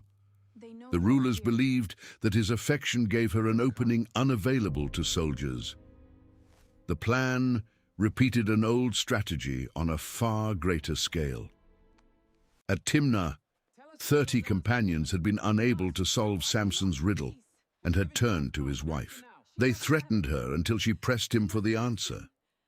Samson had resisted, then disclosed the secret, and she had passed it to her people. The Philistine rulers now approached Delilah for the same reason. Samson guarded knowledge against groups of men, but a woman close to him might make him speak. The difference was that the secret at Timnah concerned a dead lion and some honey. Losing it cost Samson a wager and helped begin a chain of violence. The secret sought in Sorek concerned the power by which he had survived every chain since. Delilah accepted the role. She asked Samson, "Please tell me where your great strength lies, and how you might be bound, that one could subdue you." There was little disguise in the question. She did not ask how he became strong in general, or invite him to recount his victories. She joined the source of his strength directly to a method of capture. Where does the power lie? How can you be tied so that someone can make you helpless? The request echoed the exact objective of the rulers. Samson knew that anyone seeking such information could use it against him. The Philistines had already tried to bind him, surround him, and kill him. Their desire to discover a restraint capable of holding him required no explanation. Delilah's wording made the danger visible from the first exchange, yet Samson did not leave her. He answered with a false condition. "If they bind me with 7 fresh bowstrings that have not been dried," he said, "then I shall become weak and be like any other man." Bowstrings could be made from animal sinew or gut, materials that hardened as they dried. Samson specified 7 fresh cords whose moisture had not yet left them. Such bowstrings would be tough and resistant, and the number made the test exact. Bind him with 7 of them in their unused state, he claimed, and his exceptional strength would disappear. The final phrase identified what the rulers most wanted. Samson would become like any other man. That was the transformation they had been unable to produce. As long as his power remained, a prison was only a room he might break, a rope only something he might snap, and a guarded entrance only something he might uproot. If Samson could be reduced to ordinary human strength, Philistine numbers would finally matter. He could be held, transported, punished, and displayed like any other captive. His answer offered Delilah a complete procedure. The rulers supplied her with 7 fresh bowstrings that had not been dried. Their readiness shows that the effort was being coordinated beyond the room where Samson spoke. Delilah carried his words to the men financing her, and the specified material was obtained. The rulers did not dismiss the answer as improbable. They had seen Samson accomplish enough improbable things to test any claimed explanation. Men were also lying in wait inside an inner room. The trap was positioned close at hand, but kept out of Samson's sight. Delilah would perform the test, and armed men would be ready to act if the cords held. The rulers did not intend to wait for a later occasion once Samson became weak. Discovery and capture were to happen in the same moment. The arrangement placed Samson inside a carefully controlled space. Delilah was near enough to bind him. Philistine agents were concealed within the house. The cords had been prepared according to his own instructions. Every participant except Samson was working toward the same result. Delilah bound him with the 7 fresh bowstrings. She had asked how someone might restrain him, and now she did exactly what he described. The question became an act. Whatever playfulness Samson may have imagined in the exchange, the cords around him were real, and so were the men waiting nearby. Then Delilah gave the signal. "The Philistines are upon you, Samson." The warning announced the enemy at the instant the test mattered.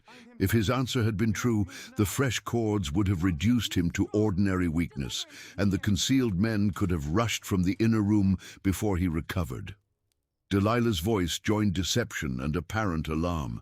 She had prepared the restraint, yet she cried out as though alerting him to sudden danger. Samson snapped the bowstrings. They broke as easily as a strand of tow snaps when it touches fire. The 7 cords offered no meaningful resistance.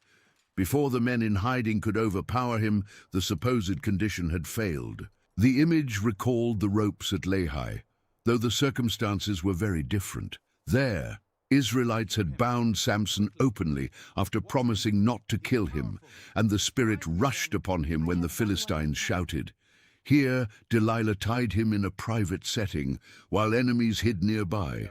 But the visible result was the same. What appeared strong enough to hold him became fragile the moment he exerted his power. Samson had not surrendered the truth. His answer gave Delilah and the rulers something they could test without bringing them closer to the actual source of his strength. What is this power? The 7 cords broke, Samson remained free, and the concealed ambush had no helpless captive to seize. The Philistine rulers had spent years confronting a man whose power defeated armies and city defenses. Their first attempt through Delilah now failed as quickly as their ropes had failed before. They had found access to Samson's confidence, arranged a secret ambush, and followed his directions exactly, but they still did not possess the knowledge they needed. The source of his strength remained undiscovered. Delilah confronted him. "Behold, you have mocked me and told me lies. Please tell me how you might be bound." The failed bowstrings had proved more than the falseness of Samson's answer. Delilah had followed his instructions exactly. The specified cords had been obtained. The Philistine agents had taken their positions, and she had bound him as he described. When he snapped the bowstrings, he demonstrated that he had deliberately given her a method that could never hold him. She called that deception mockery. Her complaint shifted attention away from what she had done. Samson had just been tied while armed enemies waited in hiding, yet Delilah did not explain why the test had been real or why Philistines were close enough to attack at her signal. She treated his lie as the central offense and demanded another answer. Samson remained with her and offered a second condition. "If they bind me securely with new ropes that have never been used," he said, "then I shall become weak and be like any other man." The answer discarded the unusual bowstrings, but preserved the same promised result. This time, no particular number was required. The ropes only had to be new, untouched by previous labor and undiminished by wear. The choice carried a dangerous familiarity. New ropes had already been used against Samson at Etam. The men of Judah had fastened 2 of them around him before leading him to Lehi. Those bonds had appeared strong enough for the Philistines to celebrate his capture, but they had fallen from his arms when the spirit rushed upon him. Samson therefore knew from experience that newness could not make ropes hold him. The second answer sounded practical, but it concealed the truth just as completely as the first. He was describing another failed restraint from his own past and presenting it as though it were the key to defeating him. I brought the ropes. Delilah obtained new ropes. Again, the materials were not symbolic. She prepared the exact restraint Samson named, and the hidden men remained ready in the inner room. The first failure had not ended the operation. The Philistines were willing to conceal themselves again, trusting that Samson might now have supplied a true answer after being confronted over the first lie. Delilah bound him with the unused ropes. Then she called out, "The Philistines are upon you, Samson." The alarm was repeated word for word. Once again, her hands had placed the bonds upon him, and her voice announced the men who intended to exploit them. Samson broke the ropes from his arms like thread. The second test ended as quickly as the first. The new cords did not gradually loosen or strain until he escaped. They snapped under his strength. What would have held another man became no more effective than ordinary sewing thread. The men waiting inside had no subdued captive to seize. For Delilah, the result confirmed that Samson had lied again. For the Philistine rulers, it meant that their costly access to him still had not produced what they wanted. They could place agents within a few steps of their enemy, but until his strength was removed, those men could not move safely against him. Samson, meanwhile, had allowed the danger to become a pattern. Delilah's original question had openly joined knowledge with capture. The first experiment could not be mistaken for idle conversation after she bound him and announced a Philistine attack. The second attempt removed any possibility that the first had been an isolated game. She had secured new materials, tied him again, and repeated the warning while men waited out of sight. Samson knew his answer was false, so he also knew the bonds would fail. His strength turned the tests into performances whose outcome seemed to remain under his control. Delilah could tie him, he could break free. Philistines could hide nearby, they could not take him. Each failure reinforced the visible fact that he remained stronger than the trap. But the conversation itself was moving. Delilah had now persuaded him to describe two restraints, allowed both to be placed upon his body, and kept him close after both had failed. She had not learned the source of his strength, but she was learning that he would continue answering. The question that should have driven him away instead became an exchange they could repeat. She pressed him again. "Until now you have mocked me and told me lies," she said. "Tell me how you might be bound." Her accusation accumulated the deceptions. Samson had not merely misled her once, he had established a pattern of false answers. She spoke as the injured party, even though every answer had been converted into an actual attempt to restrain him for Philistine attackers. This time, Samson's reply moved away from cords and ropes. "If you weave the 7 locks of my head with the web," he said. For the first time, his answer touched the visible sign of the consecration that had marked him from birth. His hair had never been cut. It had grown throughout his life under the command announced before his conception. The bowstrings and ropes were external objects brought to him by others. They could be wrapped around his arms and discarded when they broke. His hair belonged to the sign he carried on his own body. Samson still did not reveal the whole truth. He did not say that a razor had never touched his head, or explain that he had been set apart to God from the womb.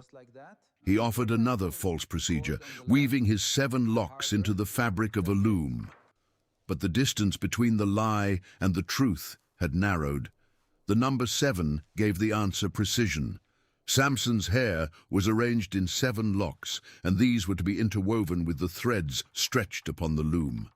A loom held strands under tension, so that other threads could be worked through them into cloth. If his locks were woven into that structure and fastened with its pin, his head would be joined to a fixed working frame. The proposed restraint was unlike the first 2. Delilah would not bind his limbs. She would incorporate his hair into a device too large and awkward to move with him easily. If the claim were true, the woven locks would hold him at the point where his head met the loom. Delilah carried out the third test. She wove the 7 locks of Samson's head into the web and made them secure with the pin. The work required access to the hair he had never cut. She gathered it, separated it according to the 7 locks he had named, and worked it into the threads. The sign of Samson's lifelong separation was now physically entangled in Delilah's trap. The act did not remove his hair, but it treated it as material to be handled and used. This was a new boundary in their exchange. Fresh bowstrings and unused ropes had surrounded Samson's body without touching the consecrated sign itself. Now, Delilah manipulated his hair while he remained with her.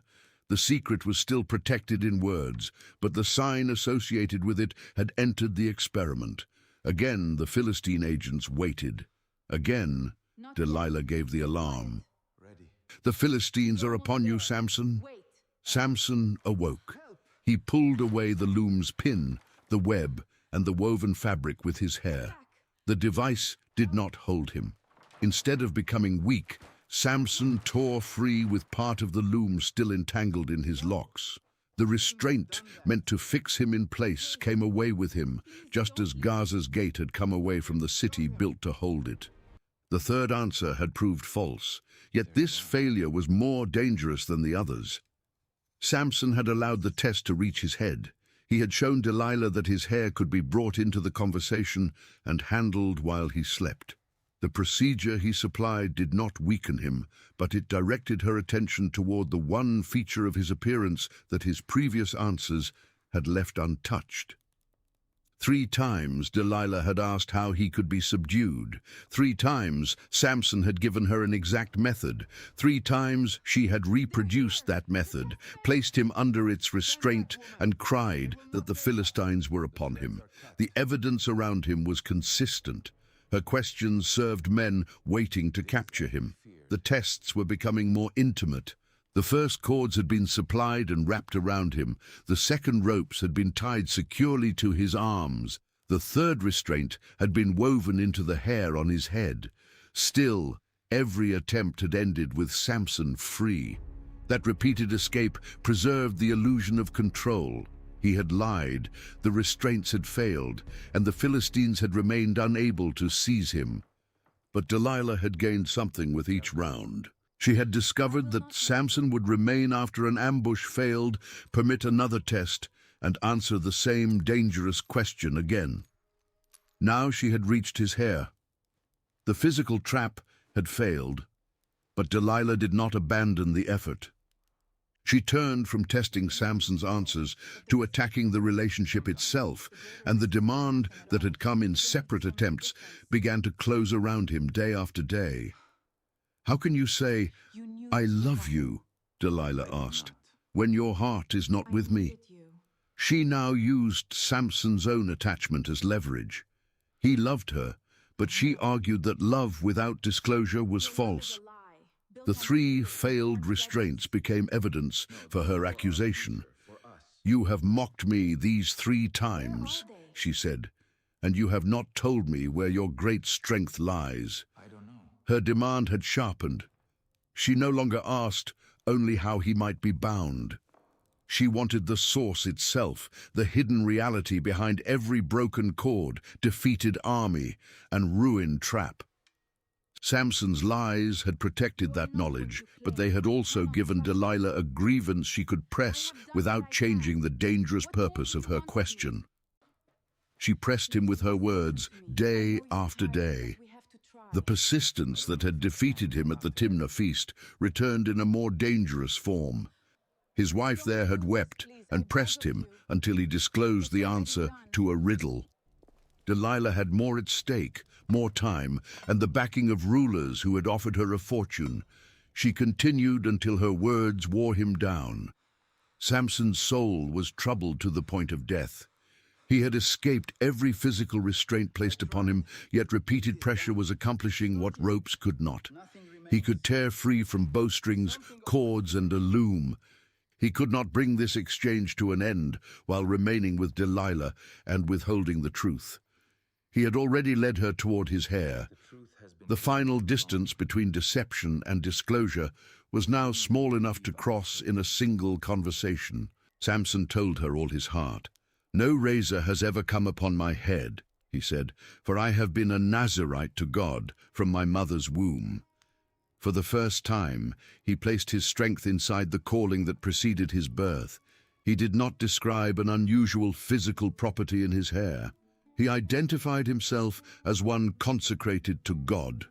The uncut locks were the enduring sign of that dedication, preserved from the beginning of his life. Then he gave Delilah the condition she had sought. "If my head is shaved, then my strength will leave me, and I shall become weak and be like any other man." That phrase had appeared in his first 2 lies, but now it carried the truth. The Philistine rulers wanted Samson reduced to the level of an ordinary captive, and Samson had finally told Delilah how that reduction would occur. The answer joined his visible hair, his consecrated identity, and the loss of his extraordinary strength. The razor itself was not a magical instrument, and the hair was not an independent reservoir of power. Samson's strength had come from the Lord. The Spirit had rushed upon him against the lion at Ashkelon and at Lehi. His uncut hair marked the claim under which that power had been given.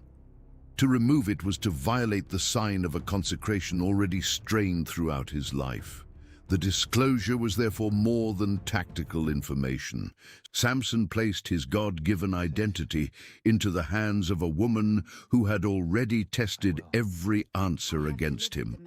Delilah recognized that this time he had told her all his heart. His words differed from the invented conditions about bowstrings, ropes, and weaving. They reached back before his victories, before his judgeship, and before he could act for himself. The explanation accounted for the one feature he had carried through every escape. She sent for the Philistine rulers. "Come up once more," she told them, "for he has told me all his heart."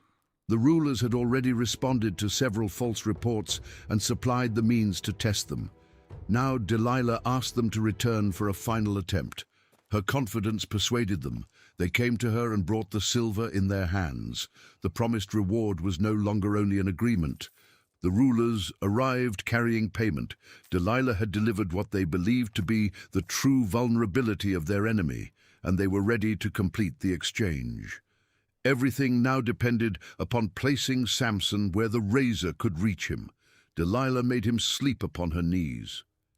The scene was quiet, close, and entirely unlike the battle at Lehi or the ambush at Gaza. No army shouted. No city gate stood between Samson and escape. He rested against the woman he loved, in the place where he had repeatedly allowed himself to be tied and tested. Delilah called for a man. She had him shave off the 7 locks of Samson's head. The hair that had remained uncut from his birth fell beneath another man's hand. Delilah did not merely learn the secret and report it to the rulers. She arranged the act that violated its sign while Samson slept upon her knees. She began to subdue him. His strength left him. There was no broken cord this time. No part of the restraint tore away with him. The change the Philistines had tried to produce through armies, ropes, locked gates, and hidden attackers had finally occurred before he awakened. Delilah raised the familiar alarm. "The Philistines are upon you, Samson." He awoke from his sleep. After each earlier warning, Samson had risen into a situation he already knew was based on a lie. The bowstrings would break because they had nothing to do with his strength. The new ropes would snap because he had broken such ropes before. The woven hair would not weaken him because he had withheld the condition that mattered. Now he assumed the pattern would continue. "I will go out as at other times," he thought, "and shake myself free." The expectation reveals how deeply repeated escape had shaped him. Every previous danger had ended with Samson still powerful. Consequences had gathered around his choices: deaths, burned fields, a lost marriage, Philistine armies. But when bonds closed upon his own body, strength had always been available. He expected the gift to operate as it had before, even after disclosing its sign and allowing that sign to be cut away. But he did not know that the Lord had left him. The loss occurred before the Philistines touched him. His enemies did not overpower the strongest version of Samson. They entered after the divine power on which he depended was no longer with him. This was the fact hidden beneath all his victories. Samson's strength had never made him self-sufficient. At Lehi, thirst had exposed that dependence after the battle. Now the departure of the Lord exposed it before resistance could begin. Without the power given to him, Samson was exactly what he had said he would become, like any other man. The Philistines seized him. For years they had tried to reach this moment. Men had surrounded him, marched into Judah for him, hidden inside rooms, and waited at a city gate to kill him. Their plans had repeatedly placed Samson within reach, but reach had never become possession. Now they laid hands on him, and he could not break free. They gouged out his eyes. The punishment struck the part of Samson's life that had so often directed his choices. He had seen the woman at Timnah and demanded her because she was right in his eyes. He had seen a prostitute in Gaza and entered a city filled with enemies. His sight had repeatedly carried him toward Philistine women, and the final relationship had delivered his secret into Philistine hands. Now his captors took his sight from him. The strongest man in Israel could no longer see the people who held him, the road before him, or the land he had been raised to defend. The Philistines did not kill him immediately. They chose a punishment that left him alive, helpless, and available for humiliation. They brought him down to Gaza. Samson returned to the city whose gate he had once carried away. Before, he had entered Gaza freely and escaped its ambush at midnight. He had uprooted the barrier meant to hold him and borne it uphill toward Judah. This time, the direction was reversed. The Philistines carried Samson down toward the coastal stronghold. He could not choose the route, see the walls, or remove the gate. The city he had humiliated became the place of his captivity. They bound him with bronze shackles. The new ropes at Lehi had fallen from his arms. Delilah's cords had snapped like thread. Bronze did not need to contain the strength he once possessed, because that strength had left him. The shackles now held. Samson had told Delilah that shaving him would make him like any other man.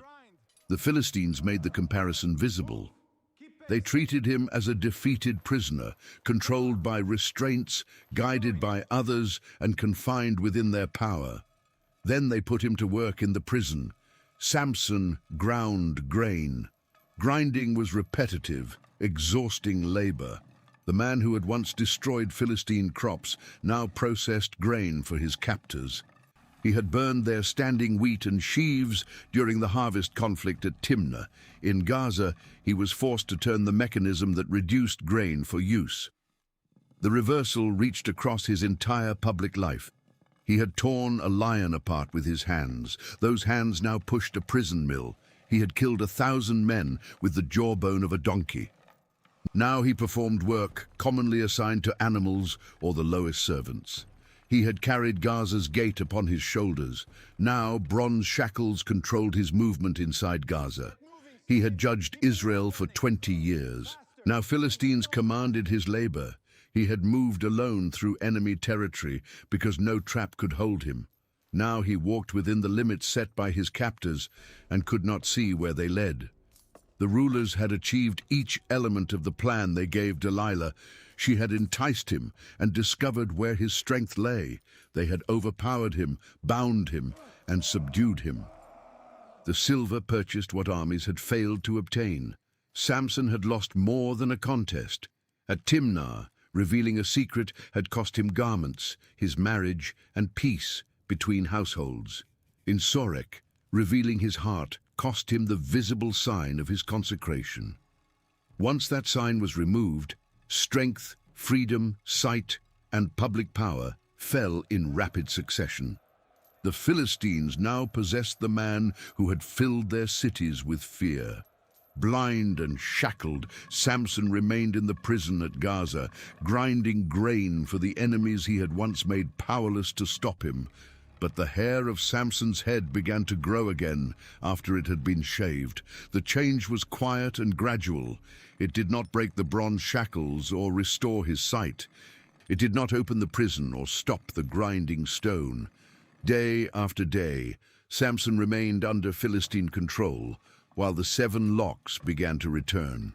His captors had removed the sign that marked his consecration, but hair could grow. The razor's work was not permanent. That physical fact did not by itself reverse what had happened. Samson's strength had come from the Lord, not from hair acting as a source of power. Yet the regrowth carried an unmistakable possibility. The sign whose loss accompanied his fall was appearing again on the head of the captive.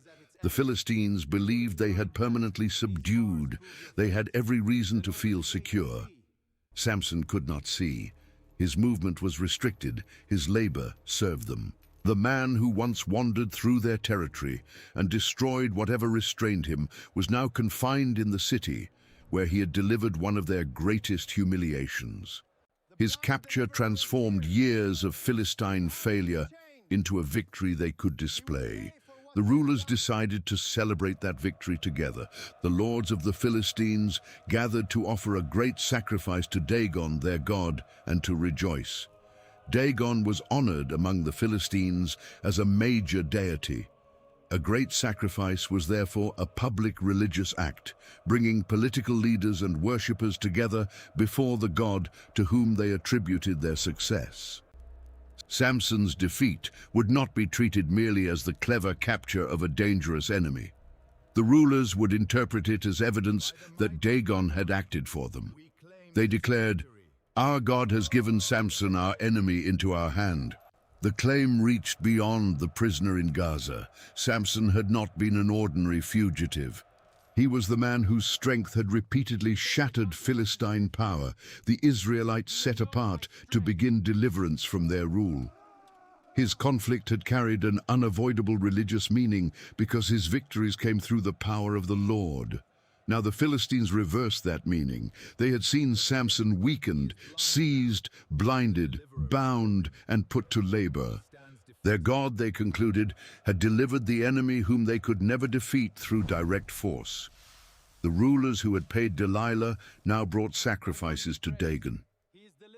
Political triumph became religious celebration. When the people saw Samson, they praised their God. "Our God has given our enemy into our hands," they sang, "the ravager of our country who has killed many of us." Their words gathered years of loss into a single accusation. Samson had burned fields of standing grain, sheaves, vineyards, and olive groves. He had struck Philistine men at Ashkelon, slaughtered 1,000 at Lehi, and inflicted other severe defeats. He had torn away Gaza's gate and carried it toward the Israelite hills. To the Philistines, he was the destroyer of their land and the killer of their people.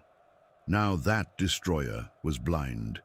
The people who had once feared what Samson might do next could look upon him without danger. His defeat seemed complete enough to vindicate every word of their praise. Dagon's worshippers were gathered in strength. The servant of the Lord was in chains. The celebration joined memory to spectacle. Every earlier Philistine humiliation made Samson's present condition more satisfying to the crowd. The harder he had been to capture, the greater their God appeared for delivering him. His long record of resistance increased the honor they believed belonged to Dagon. As their hearts became merry, the gathering called for Samson. "Call Samson," they said, "that he may entertain us." It was no longer enough to know that he worked inside the prison. They wanted him brought before them. The rulers and people would see the man who had ravaged their fields and killed their countrymen reduced to an object of amusement. So they summoned Samson from the prison. The captive was taken out of the place where he ground grain and brought into the assembly. The Philistines, who had failed to hold him with armies, now controlled where he went. He could not see the crowd, the building, or the rulers gathered to celebrate his ruin. Others guided his steps. Samson entertained them. The nature of the performance is compressed into that single action. Whatever form it took, its purpose was humiliation. The judgeship, strength, and terror associated with Samson had been stripped from the image placed before the crowd. The prisoner existed for their laughter and satisfaction. Then they made him stand between the pillars. The celebration was taking place within a large structure associated with Dagon. Its design allowed a substantial gathering inside, while additional spectators crowded the roof. Supporting pillars carried the weight of the building and the people above it. Samson was placed among those structural supports because the Philistines believed he was powerless there. The position carried its own insult. Samson had once uprooted the doors and posts of Gaza's gate. Now he stood blind among the pillars of a Philistine house, unable to choose where he was placed.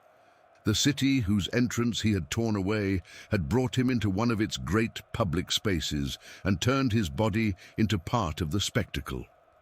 The rulers were there. All 5 lords of the Philistines had gathered for the sacrifice and celebration. These were the men whose combined wealth had financed Delilah's betrayal.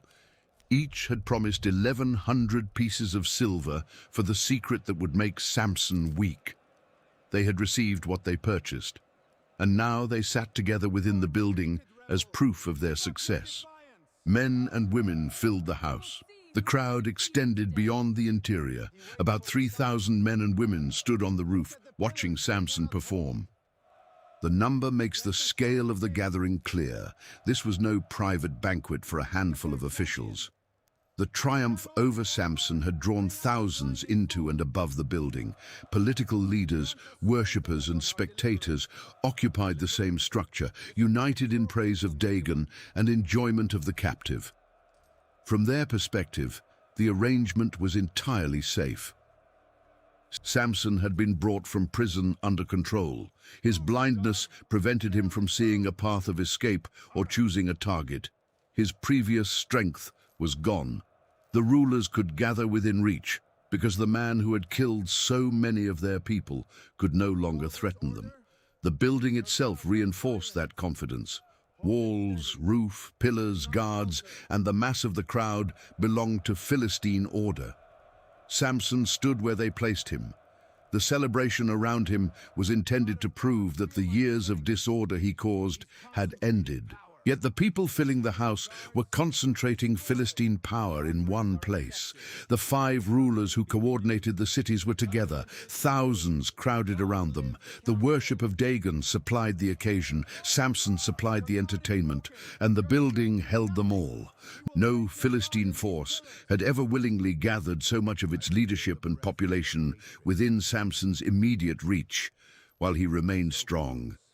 His blindness and captivity made that concentration appear harmless. The condition that invited the crowd also removed its fear. Samson could not see what surrounded him, but he could ask. He spoke to the young man who held him by the hand. "Let me feel the pillars on which the house rests," Samson said, "that I may lean against them." A boy had been assigned to guide the prisoner. That detail shows how little danger the Philistines now associated with him. The man who once required an army to approach him could be led by a youth. Samson's request also sounded consistent with his condition. He had been taken from prison, made to perform before a large crowd, and left standing blind in an unfamiliar space. Asking to lean against a fixed support required no explanation beyond weariness and the need to steady himself. The boy guided him toward the pillars. Through the young man's hand, Samson gained what his missing sight could no longer provide. He found the supports not by scanning the building, but by being placed close enough to touch them. The crowd continued looking on. Above him, thousands stood across the roof. Around him, men and women filled the house. The Philistine rulers remained at the center of the celebration, receiving praise for the defeat of their enemy and giving honor to Dagon. No one removed Samson when he asked for the pillars. No one treated the request as a threat. They had learned over years to fear his arms, but they believed those arms had become ordinary. The hair growing again upon his head had not altered the judgment formed by what they could see. A blinded captive brought out for entertainment, dependent upon a boy to lead him, seeking support so he could remain standing. The Philistines had once demanded to know where Samson's great strength lay and how he could be bound. They had obtained the answer, removed the sign, and made him helpless. Their certainty now allowed him to stand at the point upon which the weight of their celebration depended. Samson felt the 2 central pillars on which the house rested. He positioned himself between them. One pillar was within reach of his right hand, the other within reach of his left. The blind prisoner stood with the load-bearing supports on either side of him, while the rulers of the Philistines and the crowd praising Dagon remained inside and above the house. Samson called to the Lord, "O Lord God, please remember me. Please strengthen me only this once, O God, that I may be avenged on the Philistines for my 2 eyes." His prayer was spoken from the center of their triumph. Around him, the Philistines praised Dagon for delivering their enemy. Their rulers occupied the house built for celebration. Thousands watched from above. The people saw a blind prisoner leaning against the pillars and believed that everything dangerous in him had been taken away. Samson appealed past their judgment to the God who had first given him strength. At Lehi, after killing 1,000 Philistines, he had cried out because thirst threatened to take his life. He had acknowledged that the great deliverance came through God and asked not to fall into enemy hands. The Lord had answered by opening a hollow place and giving him water. Now Samson had already fallen into those hands. He had no request for escape. He asked to be remembered and strengthened once more. The words carried no claim that he deserved another victory. His consecration had been violated, the sign on his head had been cut away, and the Lord had departed from him when the Philistines seized him. Samson could not recover divine power by growing hair, touching pillars, or summoning the force of his own body. If strength returned, it would return because God answered. His prayer remained intensely personal. He asked for vengeance for his eyes. The Philistines had chosen blindness as the punishment that would keep him alive and turn their most feared enemy into a spectacle. Samson now placed that injury before the Lord while standing within reach of the people celebrating it, but the blow he was preparing would extend far beyond the men who had blinded him. The rulers of the Philistine cities were gathered in the house. The crowd represented the population that had suffered under his attacks and now praised Dagon for his defeat. A final act of personal vengeance would become the greatest strike of his entire conflict with Philistine power. Samson reached outward. He grasped the two central pillars upon which the house rested. He braced himself against them, his right hand on one and his left hand on the other. The structure that had seemed to confirm his helplessness became the point at which his remaining purpose could be fulfilled. He could not see the rulers, choose among the crowd, or find a path out of the building. He did not need to. Their confidence had assembled them around him and placed him against the supports carrying their weight. Then Samson said, "Let me die with the Philistines." This was the decision that separated his final act from every earlier escape. When the lion attacked, Samson survived. When the men of Ashkelon faced him, he returned with their garments.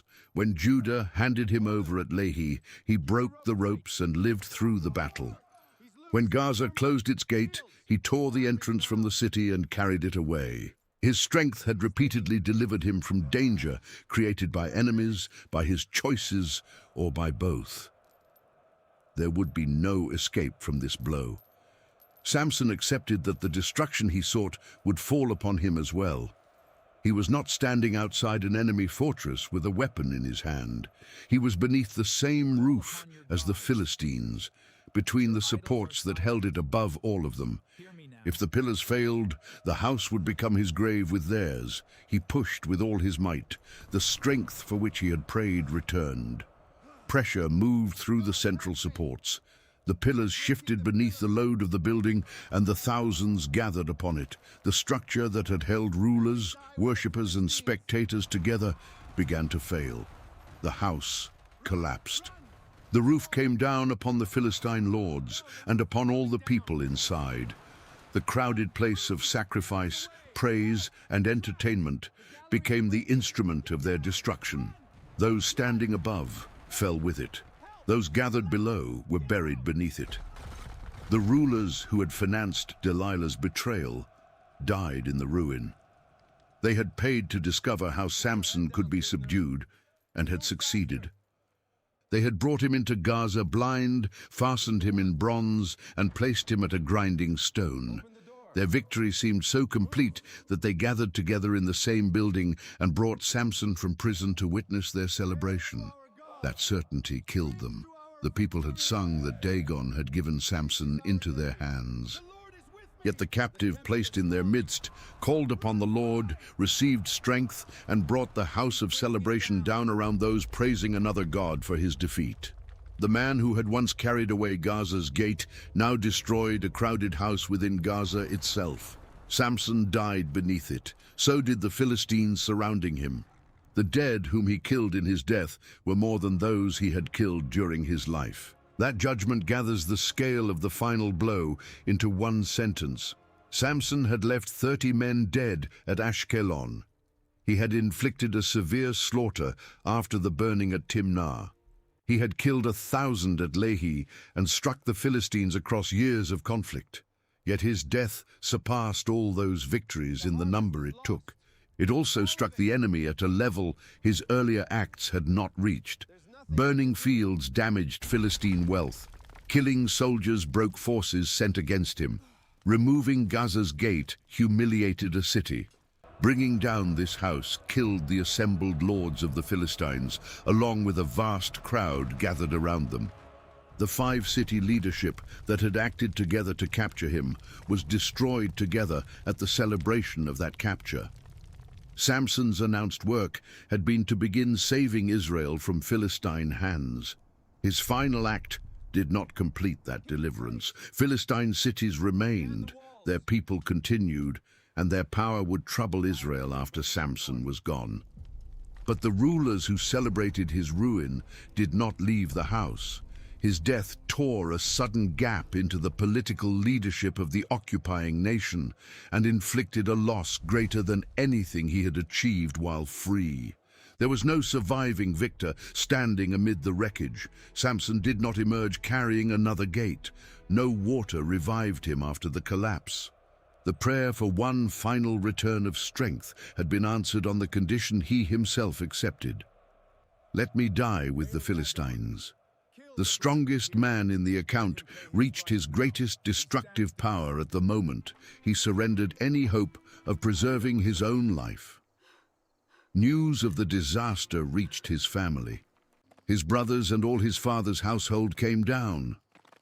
For much of Samson's conflict, he had stood alone. His father had accompanied him toward Timnah, and 3,000 men of Judah had once surrounded him, but no Israelite army fought at his side. He moved through Philistine territory without companions, struck alone, escaped alone, and was captured alone. Now his family entered Philistine Gaza to recover his body. They lifted him from the ruins and carried him away from the place of his captivity. The Philistines had transported him down to Gaza after gouging out his eyes. His relatives now reversed that final journey, taking the dead judge out of the city whose people had imprisoned and displayed him. They brought him back into the country where his life had begun. Samson was buried between Zorah and Eshtaol in the tomb of Manoah, his father. The location returned him to the ground associated with his calling. Between those towns, the Spirit of the Lord had first begun to stir him. From that borderland, he had descended toward Timnah, seen the woman who pleased him, and entered the long conflict that joined his personal choices to Israel's struggle under Philistine rule. Now, he came back from Gaza, unable to rise again. The family tomb restored his place within Manoah's household. The father who had prayed for instruction concerning the promised child was already dead, and Samson was laid in his tomb. The son, announced to Manoah's barren wife, raised under an extraordinary consecration, and given strength beyond other men, ended beside the father who had once feared that seeing the angel of the Lord meant they would both die. They had lived to receive the child. The child had grown to become Israel's judge. He judged Israel for 20 years. Those years were lived in the days of the Philistines, under a domination Samson damaged but did not end. His life did not follow a clean ascent from calling to triumph. The gift remained real, the calling remained real, and so did the choices that carried him through secrecy, appetite, anger, vengeance, betrayal, captivity, and loss. His final prayer did not undo those choices. It did not return his eyes, free him from Gaza, or preserve his life. It gave him strength for one last act against the people he had been appointed to confront. The immediate aftermath was quiet. His family recovered him. They carried him home. They buried him. The great house in Gaza remained a ruin filled with Philistine dead, including the rulers who had gathered to praise Dagon. The prison no longer held Samson. The grinding stone no longer turned beneath his hands. His conflict had ended, leaving Israel without the judge whose strength had terrified its occupiers. Much later, the letter to the Hebrews would pass rapidly through the names of Israel's faithful witnesses and include Samson among them. No extended defense of his life followed. His name appeared beside other judges and kings whose stories also joined faith, weakness, conflict, and deliverance. That brief remembrance did not replace the record left in Judges. Samson remained the consecrated son who fought largely alone, the deliverer who wounded the enemy without completing Israel's freedom, and the strong man who became powerless before calling upon the Lord once more. His body rested in Manoah's tomb between Zorah and Eshtaol, where the spirit had first begun to stir him. Behind him, in the Philistine city that had blinded and chained him, the house of triumph had fallen.